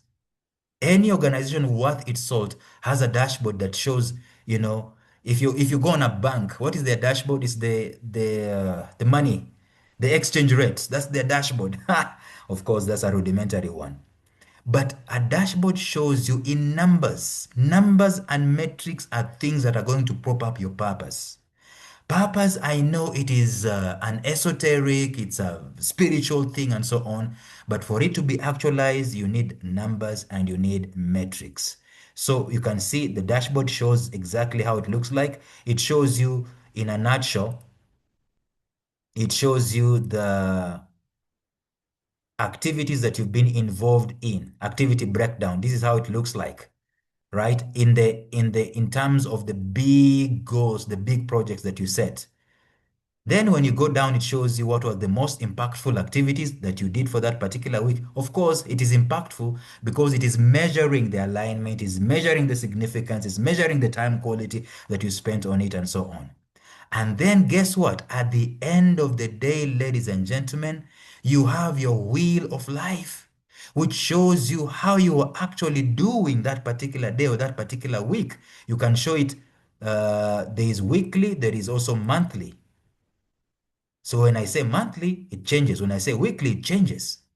So it shows you, you guy, you're so spiritual and you're so focused on business, but there's nothing on your lifestyle. There's nothing on your mind. There's nothing about relationships. So it tells you that I need to work on that particular area. Those are the things that you can be able to work with. And that is how Purpose Pilot normally operates. Of course, there are other bells and whistles that you can add on the Purpose Pilot. For example, future intentions. If you have dreams for the future, some of us, we have dreams that come and we don't follow them through. We don't even record them. Here you can come to future intentions and you can add your dream and you can gauge it on terms of purpose alignment. You can go to the place of notes and you can add your notes, daily notes. You know, sometimes we have these notes, not apps that we normally use and so on, but you can add it on your Purpose Pilot. You can go to ideas and to-do lists. For example, there's books to read. There are very many books that people can be able to tell you, oh, you need to read this book. You need to read this book. What do you do if you don't have time to read because you're reading another book? You just put it on your to-do list for the book, reading, and so on, and it stores them. The beauty, ladies and gentlemen, of the whole thing is that you can actually download all your data after a period of time. And it goes into Microsoft Excel, showing you all these areas of your life that you can be able to track. That is how you become disciplined in life.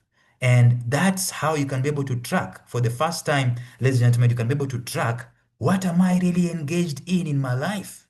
What am I really doing? And where did my day go? And now you have the possibility to stop drifting. What I have learned, my friends, in a few months of doing this is that you have something they call a streak, that it gauges how many activities have you been doing consistently without a break. And I find that sometimes I am now inspired and motivated to continue being disciplined because I have data that is tracking my discipline. Some of us will do some of tracking. Sometimes when you go to jog and you track, I can never delete that app that I've been using for years. Why? Because it has my data. It has my discipline recorded that I can actually look back and say where I have come from, which means if I go to jog today, I can see last week I actually ran faster than I'm running this week because of one thing or another. In other words, you can see your personal graphs on a weekly, on a monthly basis. And that's how you build your discipline. I think discipline is built by going for something, but it's also built by sticking on something and also by tracking something. That's why I decided I need to come and share with these guys this thing. Now, the app is a web app and it is actually absolutely free. It is my goal, my intention that in the year 2026, we will have more than 10,000 daily active users on this app, because I do believe if people can just gauge their productivity on a daily basis, we can become much more productive than wondering, where did the day go? What did I do yesterday?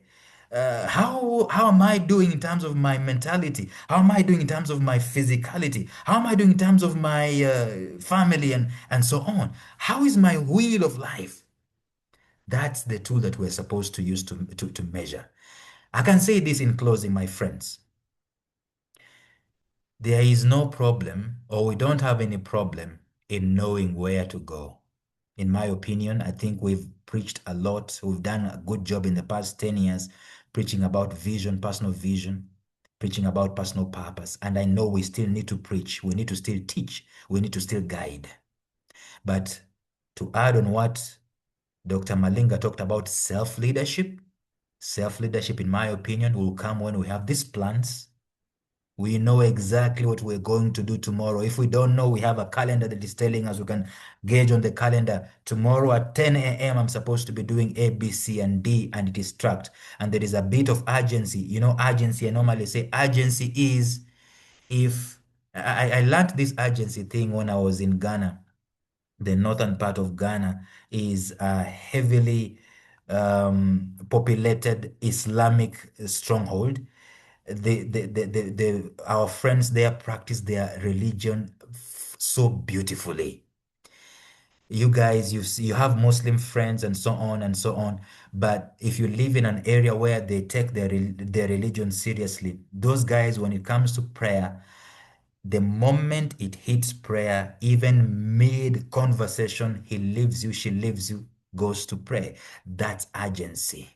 That's serious urgency. So if you have a timetable, it's one thing to have a timetable, but it's another thing to be urgent and stick to something that you said you're going to do. If you said you're going to read, I don't care how you're feeling, read it. And when we start breaking through this barrier, these ceilings, these distractions, these oppositions, these things, that's when we get this thing called personal power. You've never seen a guy so excited like a guy who has conquered himself because he's urgent. He said he's going to do it, and he actually makes time and does it against all the odds. So, with those few remarks, ladies and gentlemen, I invite you to be intentional. I invite us to be intentional with our work, to be intentional with our purpose, to write what we're going to do down, and to determine where our days are going to go, where our weeks are going to go, where our months are going to go, to put on a muscle that says, no, I said I'm going to do this. I'm going to do it right now, whether you want me to do it or not. That's basically how we are going to be as creative and as productive as possible. Thank you very much, and God bless you.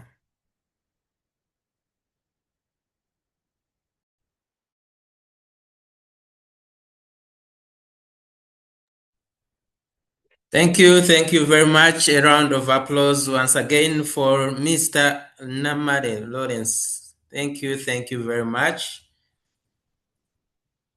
Thank you. We've really enjoyed the session. It's indeed good to have a purpose in life and know how to achieve that purpose. Patricia?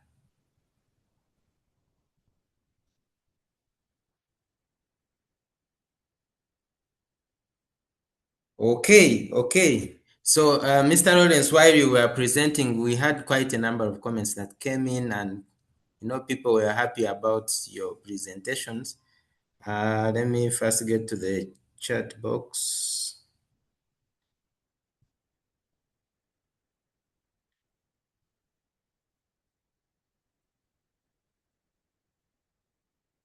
Yes, people are very, very appreciative of your presentation, and wow, what a time, what a blessing it has been to have you today as we celebrate 1 year. As TPC makes 1 year, we are really, really blessed to have you. And I can say that moving forward, this is what we need to do. We need to really, really be sure of what we are purposed for and be sure to actually achieve it. Yes, so at this particular time, I would like to invite questions from the session of Mr. Lawrence and the session of Dr. Anita.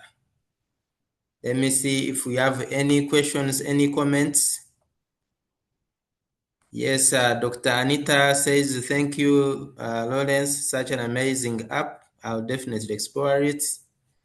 It's a brilliant presentation. Yes, thank you very much, Doctor.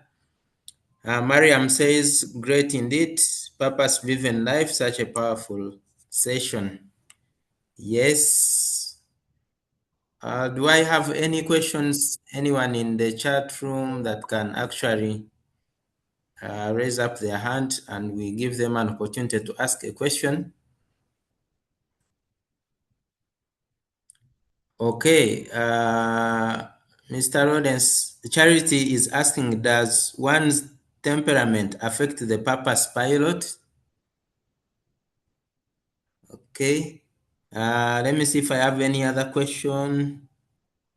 Okay, not yet. Maybe you could respond to that, Mr. Lawrence. Temperament affecting purpose pilot. I don't know how those two things are connected. Of course, we have people's different personality profiles, and some people who normally teach you to discover your purpose, they normally use personality profiles to determine at least some semblance of what your purpose can be. And I really don't subscribe to that fully. It can give you a bit of it. It can tell you, for example, if you are this kind of a personality profile is, if you're using, let's say, a DISC personality profile, you're highly decisive and so on and so forth, then some things means that the activities that you're going to do could not necessarily be activities that you need to do when you are a sociable person. You need to be socializing much more than just making decisions without necessarily caring about people's feelings going into it and so on and so forth. So temperaments, they do change, they do matter a bit, but I will want to distance your temperament a lot from your intentions and from what your purpose is, what you're formed to do. Of course, the temperaments are the enablers of your capacity. They are not the purpose itself. For example, there are people who have been given the temperaments, or they have been given the profiles of communication and so on and so forth.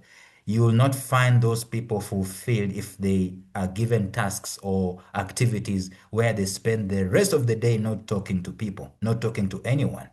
That can be a problem. So Purpose Pilot is an app. It's a web app. It's not found it is not found on the Play Store, Google Play Store, Apple, whatever. It's not found there. It's just a web app. When you go to purposepilot.life, that's where you're going to find it. There is basically no connection, no serious connection between your temperament and your purpose. All right. All right. Thank you very much, Lawrence. Yes. John Chargonza says, I can. Okay. I think he wants a recording. Then Bashir Chinji says, Purpose Pilot, a great tool for tracking productivity. Thanks, Lawrence, for the insightful presentation. Yes, then David. Okay. David says, thank you so much for your presentation. I like the layout of the application. I would like to support in marketing and creating awareness about it because it's a timely application, highly needed in this era. So, Mr. Lawrence, someone is fronting themselves to do the marketing. Yeah. Awesome stuff. I really am grateful to David. Is it David Aruma for that Yes. particular offer? It's a thing that I welcome a lot. David, I did not put any charges on the app. It is actually free. People can use it for free, but you can tell as many friends. First of all, use it. There's a story of a guy who was trying to sell fruits, and people were not buying, and he was selling it in a train. And then a seasoned salesman called him and told him, go and stand where everyone can be able to see you, and take the juiciest fruit and bite into it and start eating, closing your eyes and letting the juice run. You know, before you know it, people will start asking for it. And that's exactly what he did. So what I'm saying is that use the app, David, use the app, turn it upside and down and so on and so forth.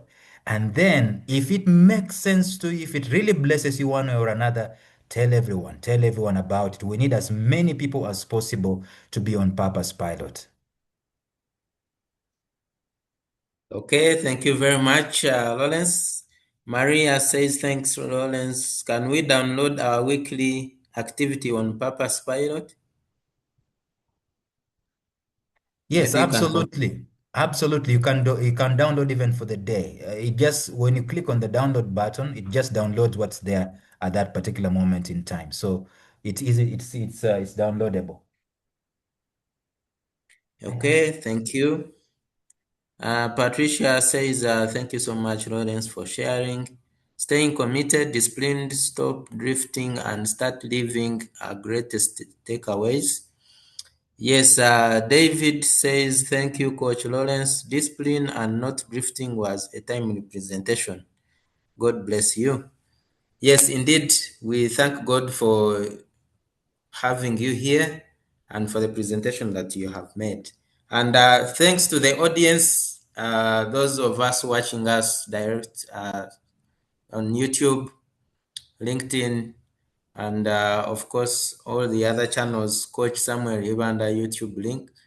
Please, we appreciate you and you're welcome to TPC. And today we are celebrating 1 year and it's a birthday for Transformational Professionals Club. Coach, I am sure there will be, okay, I'm not sure. You will be having some virtual cake cutting, hopefully so. Yes, Moses says, this is really a pre-planned summit. We thank God for you team in such a generation. God bless you, Lawrence. Okay, yes, thank you very much. Just next to on the agenda, I'm going to request if I do not have any other questions from, okay, Patricia. Yes, Patricia.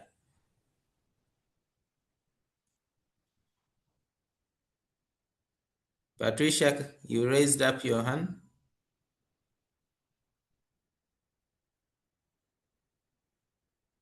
Coach Samuel, could you assist Patricia to unmute?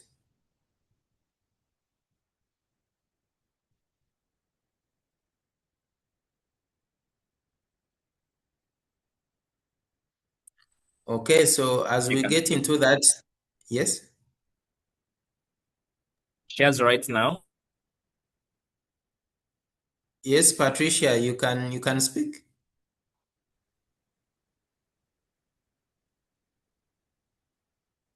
Thank you so much, Mr. Namale, for your presentation. It's a great one. I've got to learn about the purpose pilot. I didn't know about it. But with the presentation you've shared, it's really a good tool to help us drive a purpose-driven life. The chat box, my greatest takeaways: to stay disciplined, stay committed, to stop drifting, and also to start living. Thank you so much for having spared your time to share with us. We are really blessed as we celebrate our birthday today of TPC. We are very happy for what you've shared with us. It will help us in the next year as we are here to have an end year reset summit and also plan for the next year. Thank you so, so much. Back to you, Remigio. Okay. Thank you very much, Patricia, my co-host. And I just want to have a recap of the session for Dr. Anita as we get into the last bit of the summit today. Of course, she talked about, I would personally describe Dr. Anita as an iron lady because of her journey and what she has been able to go through. Personally, I would like to say that I describe her as an iron lady because she has taught us self-awareness, know who you are and who you are not, what you are and what you are not. You have to know where do you see yourself in the next 15 years. You have to be very patient. Most importantly, dethrone yourself because it's part of personal leadership. Those of us who have quite a number of titles, you just have to learn how to dethrone yourself and be humble. Overcoming challenges, she says, pray, believe in yourself, keep learning, seek for support, choose joy and excellence, always smile. Seek for an opportunity amidst the challenges, and of course, set up your 2026 personal calendar. Think about your spirituality as well and find your purpose. And of course, as Lawrence came in, he definitely taught us about how to go about our purpose and how to have it achieved. And he talked about the law of second mention, which is very powerful. Okay, so at this point in time, ladies and gentlemen, I would like to invite our third last speaker, and that is none other than Coach Samuel Ibanda, that is going to take us through our next I think in the next 20 minutes, Coach Samuel, we should be done. And you're going to take us through our next program for 2026 at TPC, how 2026 is going to look like, what you've laid out for the members. And those of us who are asking about how to become members, you already see, you simply just have to come on board. Yeah. And yes, it's a club that is full of very important persons that can help you network and connect in different spaces. So, ladies and gentlemen, allow me to welcome the vision bearer, Coach Samuel Ibanda, to take us through the next program, which will be the program for 2026 at TPC. You're welcome, Coach Samuel. All right. Thank you so much, Remigio. Thank you so much to our great speakers, Dr. Anita. Thank you so much, friends. Join me again to thank Dr. Anita and also to thank Lawrence by our virtual hands. Let's appreciate them for their time, for accepting to be part of this. When I reached out to Dr. Anita, she told me today is a day that she already had the program on, but she was really, what can I really say? You could see that she really wanted to do this. And I'm glad that we have her here as part of the summit. And what a day to also have each one of you. Please clap for yourselves wherever you are for being part of this moment. A lot of people are out there doing a lot of things. Some of them do not even have anything that is really engaging them, but they don't feel this is relevant. You being here is something that we don't take for granted. And we really want to say thank you so much. To those that have walked the journey with us from the time we started in January, in January, at the start of the January as a year, but also from the time when we launched, which was December, we really appreciate. Thank you so much for showing up. Every time we call you, we have these sessions, we have programs. Thank you so much for coming through. And I believe that the year has not just been a year that, there are those years that come and you can't remember, you can't put your hands to anything that has really come out of the year. So if there's any growth, sometimes we only look at the results, but there are no results without a process. So there are lots of things that you've gone through right now that are actually preparing you for something that is bigger. And Dr. Anita stressed that there's that moment of suffering, there's that process. Every prize has a process to it. So for you being part of the webinars, being part of the transformation, it's about the process. It's a journey in itself. And I want to say thank you so much that you've been part of this. When we were organizing this summit, we had a lot of thoughts around it. And I think when Dr. Anita shared that there are those moments that even you feel like you want to give up, but then you remain in there because your resilience. Actually, suffering itself is actually important in your journey, because in there you build resilience that even when the results come through, you actually up there. So we had another speaker who was supposed to join us. That is Mr. Alfred Agawa, who sent us an apology because of a circumstance that happened during the week. So most of you could be knowing, or you might have seen some news about the passing on of this great lady called Miriam Echirapa Musali. So Dr. Alfred is connected to her, and he was part of the barrier arrangement, so he could not really join us. But why I've even shared this screen is also to just give a reflection around how life can actually turn out to circumstances that we never prepared for. So Miriam, I think she was she should have been in about her 40s early 40s. And this week she passed on due to cancer in Nairobi.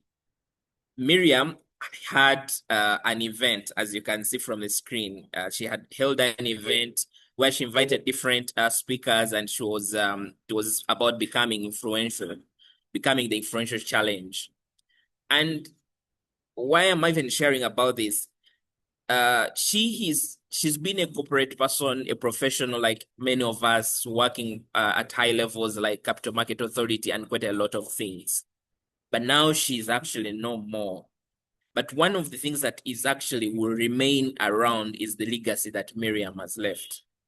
And why am I sharing about this journey, and why am I drawing us to this? As a professional, many of the times, because we've gone through school did teach us about purpose. I think my journey of learning about purpose has been following resourceful speakers like Lawrence Namale, Dr. Miles Monley, and seeing how the Anitas are building their purpose journeys. And then you actually get to realize that, okay, somebody does not only have to, let's say, be employed, they can actually do something that could actually impact society. Most of the times as we are growing up, we could see that people take on their purpose journeys after they are, let's say, maybe retired. But you get to realize that you can't even tell that you even get to retirement. Your life is not in your control, that you even know when you actually go.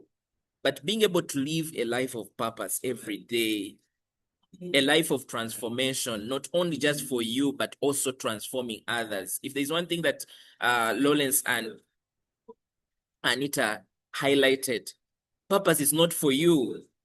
Myself starting the Transformational Professionals Club came through from this understanding that my growth and my success, it was not to have a journey that I could help other people to also be able to transform and achieve the things that I've been able to achieve, and even achieve more, such that they can be able to stand on my shoulders and be able to see ahead, such that even when I'm gone, there's something that remains as a mark of what I've been able to create.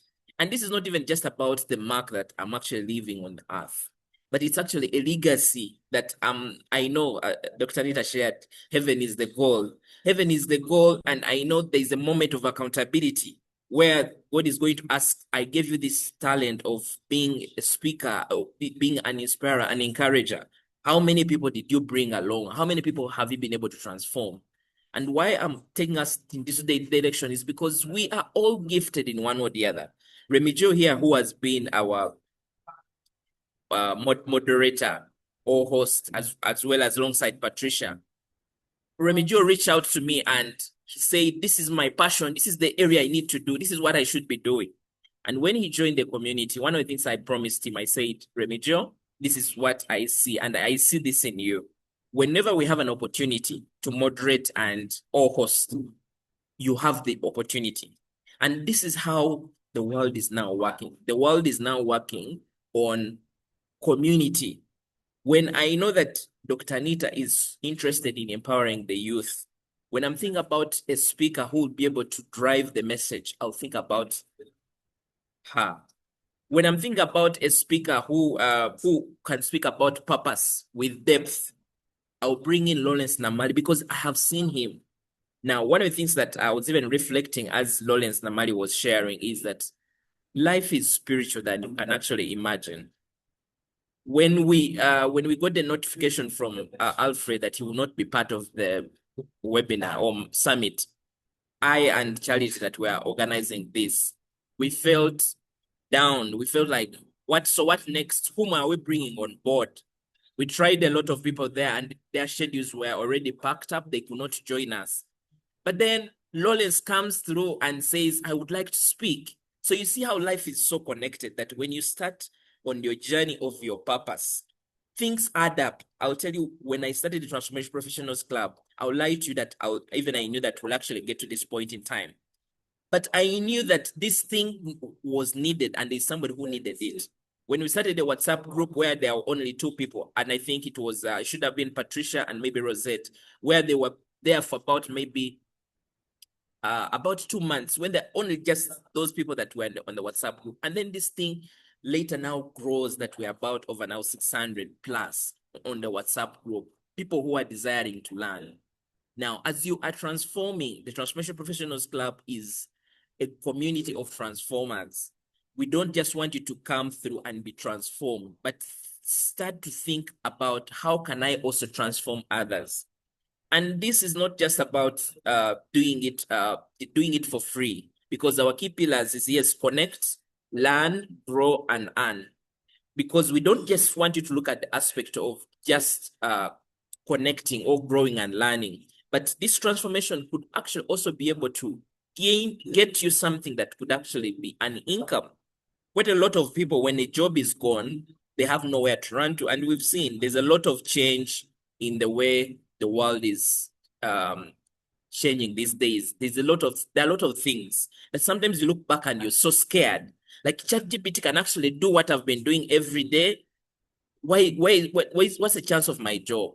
Now, when you're in a community of the Transformation Professionals Club, every day you're learning from people of like minds. You're connecting with people of that think like you, that even think ahead of you and able to share those insights. They're willing to share. When Dr. Anita was sharing here, you could see that she was sharing from her heart. She was sharing an opportunity. When Lawrence Namari was sharing about his tool, I think the mind was already asking yourself, so how much is this guy going to charge? And now he ends up saying, you can actually access this for free and even bring in more other people. This is what purpose means. There are people out there who are willing to just lift your hand and give you the support. What are you doing yourself? Are you just the professional who wakes up every day, Monday to Friday, goes to work, is frustrated in the job, but even struggles through the job because they don't like the job, or they are struggling with the manager? They like the job, but they are struggling. The environment itself does not favor them, but they have nothing, nowhere to go. One time I wrote about something where I said that the worst position to actually be is to be in a position where you are tired of the situation where you are, but you have nothing to do about it. Now, when you are part of the Transformation Professionals Club, you're getting opportunities, you're getting ideas on how to overcome certain things that you'd say were out of your control. So it's important for you to be part of a community. And why I just wanted to give this background such that you're able to understand. And we've had a lot of professionals that have been benefited from our programs, and some of you have followed this journey. Now, for the year 2026, we even want to take it to a bigger level. We've had a lot of learning, especially in the journey of personal leadership, personal branding, public speaking. Now we want to see our members transform in these areas. We want to see them. We want to create accountability structures that we see you grow your personal brand. I'll tell you myself, my personal brand has been able to grow in ways that I could not even understand. But because I created a discipline, when Lawrence was sharing about discipline, I was trying to think, I would say, indeed, discipline works. Because when you go to, let's say, LinkedIn or any platform, you see that I'm consistently posting. And some people think that it actually comes easy. When people see you doing things, people see you running Transformation Professionals Club and it is people think that it actually comes very easy. But there are times when you actually feel like this thing does not work out. Like, why am I even struggling? Because your day has ended and you don't even feel like actually doing your webinar, but you feel that this is something that you should be doing. Why? Because your life is limited. The other aspect is you can't just be there living for the job. You have a life. You have one life to live. You have, what can I even say? But all these things come out of all the goals, all the dreams, everything that you really have comes from you being able to show up and saying, I'm going to do it. I'm going to do it and I'm going to be part of. So whoever is part of this webinar, I want to say thank you so much because you've believed in this journey with us. Those that are following us from YouTube or you're watching a recording of this, we want to say thank you so much. We can't thank you enough. And we want to say, may we not just end on watching this, but may we take now the step forward, because we want to be able to transform. We're going to have a number of programs that we have laid down, and these programs fit within our key pillars, which is connect. So programs that are going to help you connect even with professionals at a deeper level. And why connection is very important is because when there's an aspect of connection, means that trust is built. And when it means, when trust is built, means that when an opportunity shows up,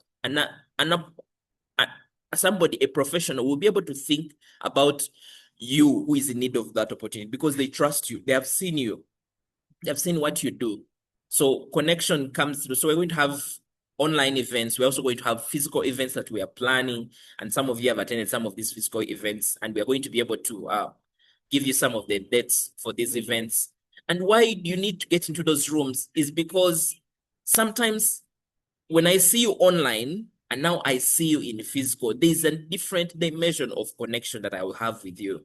So I encourage you that 2026, whenever we announce our events, we have, I think, our first event is planned for around March. So I'm going to share that such that you'll be able to know. We also have programs around public speaking. We already did our first cohort. I think you must have seen some of the pictures of those who went through the 5 weeks journey. So 5 weeks journey is also one of those areas that we are looking at. We have career growth mentorship that is actually coming up for people who are career oriented, being able to be supported on the journey of your career. We have the Transformation Professionals Entrepreneur Program for professionals that would like to grow in the area of entrepreneurship, start businesses, to be able to start earning an alternative source of income outside their job. We also have leadership programs. We have a leadership program that is going to transform those that want now to move from just being an officer to now grow into leadership. We also have programs that are going to help you identify your purpose. I know when either Lawrence or Dr. Anita was going through the session, you could see, so how can I find my purpose? And that is a big question. So we want to create a structure that can help you on this journey to see how do you live a purposeful life, a life of progress, a life of impact. And of course, we also have, we're going to create avenues where you can also have one-on-ones with some of the mentors. Now, each one of us has a journey that we are on. And sometimes, even when we come to these webinars, we may not easily express that journey. But when you're part of the Transformational Professionals Club, you have a one-on-one, either with myself or with any of the mentors, where you are able to express yourself, to understand yourself, to know that the challenges that you're actually going through are not just unique to you, but these are challenges that anyone has passed through.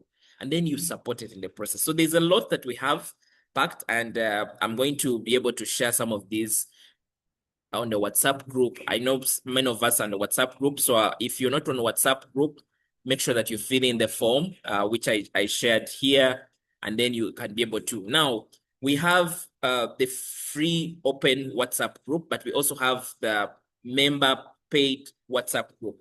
Now, if you've been part of the free open WhatsApp group, I would actually encourage you to now join the membership. Why membership? Means that you have an opportunity to now be involved in the TPC activities. Remigio and Patricia are members of the club. Some of the mentors that you've seen, yes, CJ Bryan, one of the renowned entrepreneurs, is one of our mentors. You've seen David Asanga, who is also a public speaker. So we have a lot of these mentors that are also part of that WhatsApp group. So when you have a challenge, these people come through handy. And then we also have sometimes some of these meetings that we just hold just for members, such that we can be able to even connect in a much better way. So there are quite a lot of benefits around.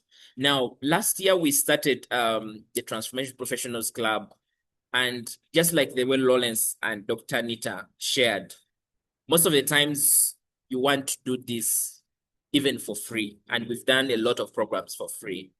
But then we feel we want to create more value, and not just value for our members, but also value for those that are our coaches and our mentors. So we had started with, last year we had announced that our membership was at 500,000, and then we discounted this at 250,000. And our members who joined were able to take up that discount. Now, for this year, we are not increasing this amount. We're actually leaving this amount as is because we want to create this as an opportunity for everyone to be able to join. So the amount is 250,000 and you pay this only once. And then within there, you're able to access a number of programs that come through. And then when any other programs that are, let's say, paid for, some of these come at a discount, huge discounts, especially because you're a member. What does this money do? The money that you pay. So the money that you pay enables us to run these activities, being able to pay for these Zoom activities, being able to pay to our designer who runs the different flyers that you see us pushing around. This money facilitates this volunteer staff that support us in driving this program. This money also facilitates us to be able to create at least opportunities in terms of for our members, but also for our coaches.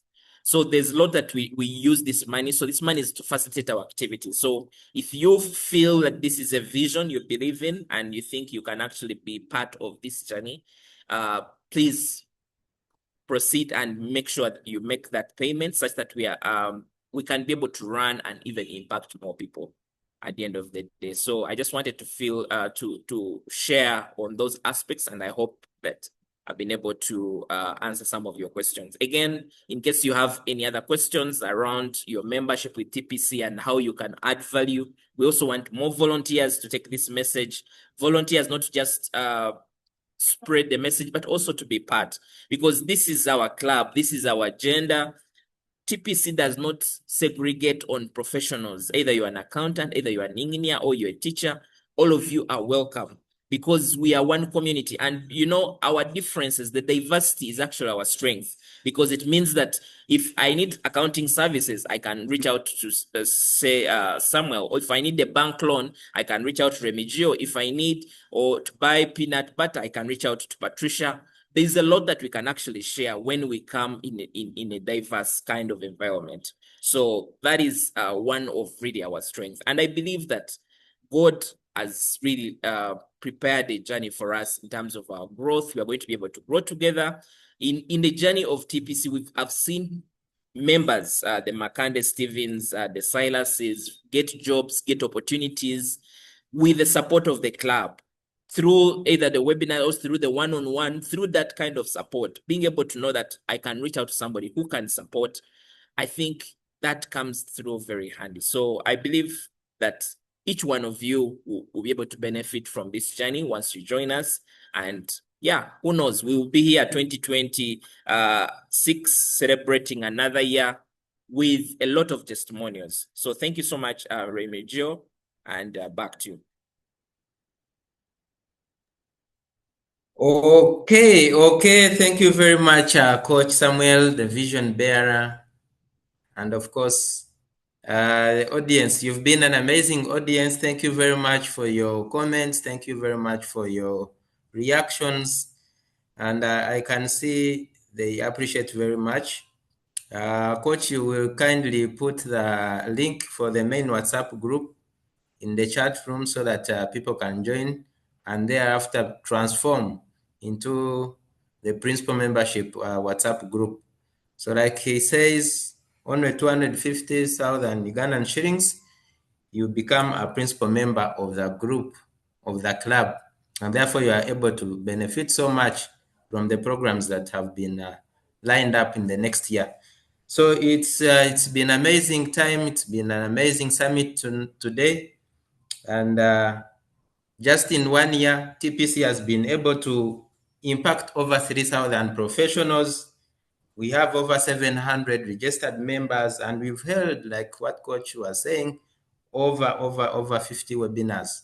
And we have held about 3 master classes. And I guess all those ones that have gone through the masterclass, I think you're already earning, because what we talk about in masterclass is simply practical stuff that can actually get you going immediately you leave the class. So it's amazing. Patricia, I just wanted to know how you're feeling right about now. I am overwhelmed. Wow. It's been a great session. Very good. very inspirational and uplifting for everyone. And from my own view, I thank everyone who has taken the time to embrace the moment, to reflect and have a renewal. Today has also reminded me and other people that endings are also beginnings, opportunities for the coming year. So as we rise to get opportunities, we should think clearer and lead with a renowned passion. May the rest of the year and the year ahead find each and everyone purposeful, grounded, and ready to step into greater possibilities. Thank you for being here. May you go in grace and strength. I'm very happy to have co-moderated with you, Remigio, and we thank you. the TPC fraternity. It's really good. We've been groomed and we are climbing the ladder. We are going higher and higher. Back to you. Thank you. Thank you very much, Patricia. I must say you're an amazing speaker. I can hear your very good voice. And let's do this, ladies and gentlemen. We are going to, if you can, please switch on your camera. We are in the Christmas season. And as we end the year, we just want to sing that Christmas carol song, okay? As we also celebrate that 1 year of TPC, we have already sung the birthday song. So right about now, we are going to sing the Christmas carol song so that we can wish ourselves a happy Christmas. Yes, I like the faces. And Coach Samuel, if you can be kind enough to take a screenshot as we sing, just take a full screenshot as we do sing. So Patricia, you have a very nice voice. You can lead us. Which song exactly? Christmas. Okay, so I will lead you. Don't worry. Don't worry. Good. Okay, so it's just a very simple song. We wish you a Merry Christmas. You know that song? Yes. Okay, so on the count of 3, we are going to sing that, and then I will just have to wish everyone a nice evening and a nice weekend, and Happy New Year and Merry Christmas. Okay, 1, 2, 3, we go. We We wish you a Merry wish you a Christmas. Merry Christmas. We wish you a Merry Christmas. We We wish you wish a you Merry a Merry Christmas and a Happy New Year. Okay, the voices are not very clear. Dr. Anita, you're muted actually. And Coach Samuel.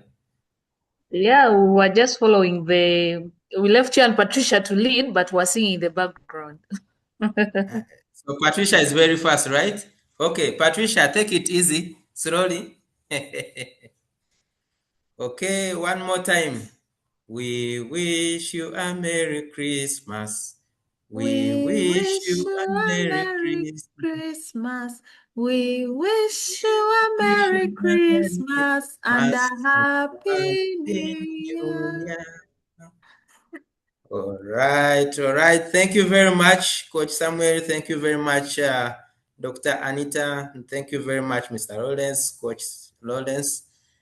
And to the audience, you've been an amazing audience. Thank you very much. Please let's follow the Coach Samuel YouTube channel for all the events and for all the topics that we have had this year and for the next sessions that we'll be holding. Other than that, I just want to wish you the best. I've been Remigio Kanyesije, the host for today for this summit, alongside Patricia, right? Yes. Yes, alongside Patricia, yes. Thank you very much. We want to wish you all the best and happy birthday to TPC. Thank you and God bless.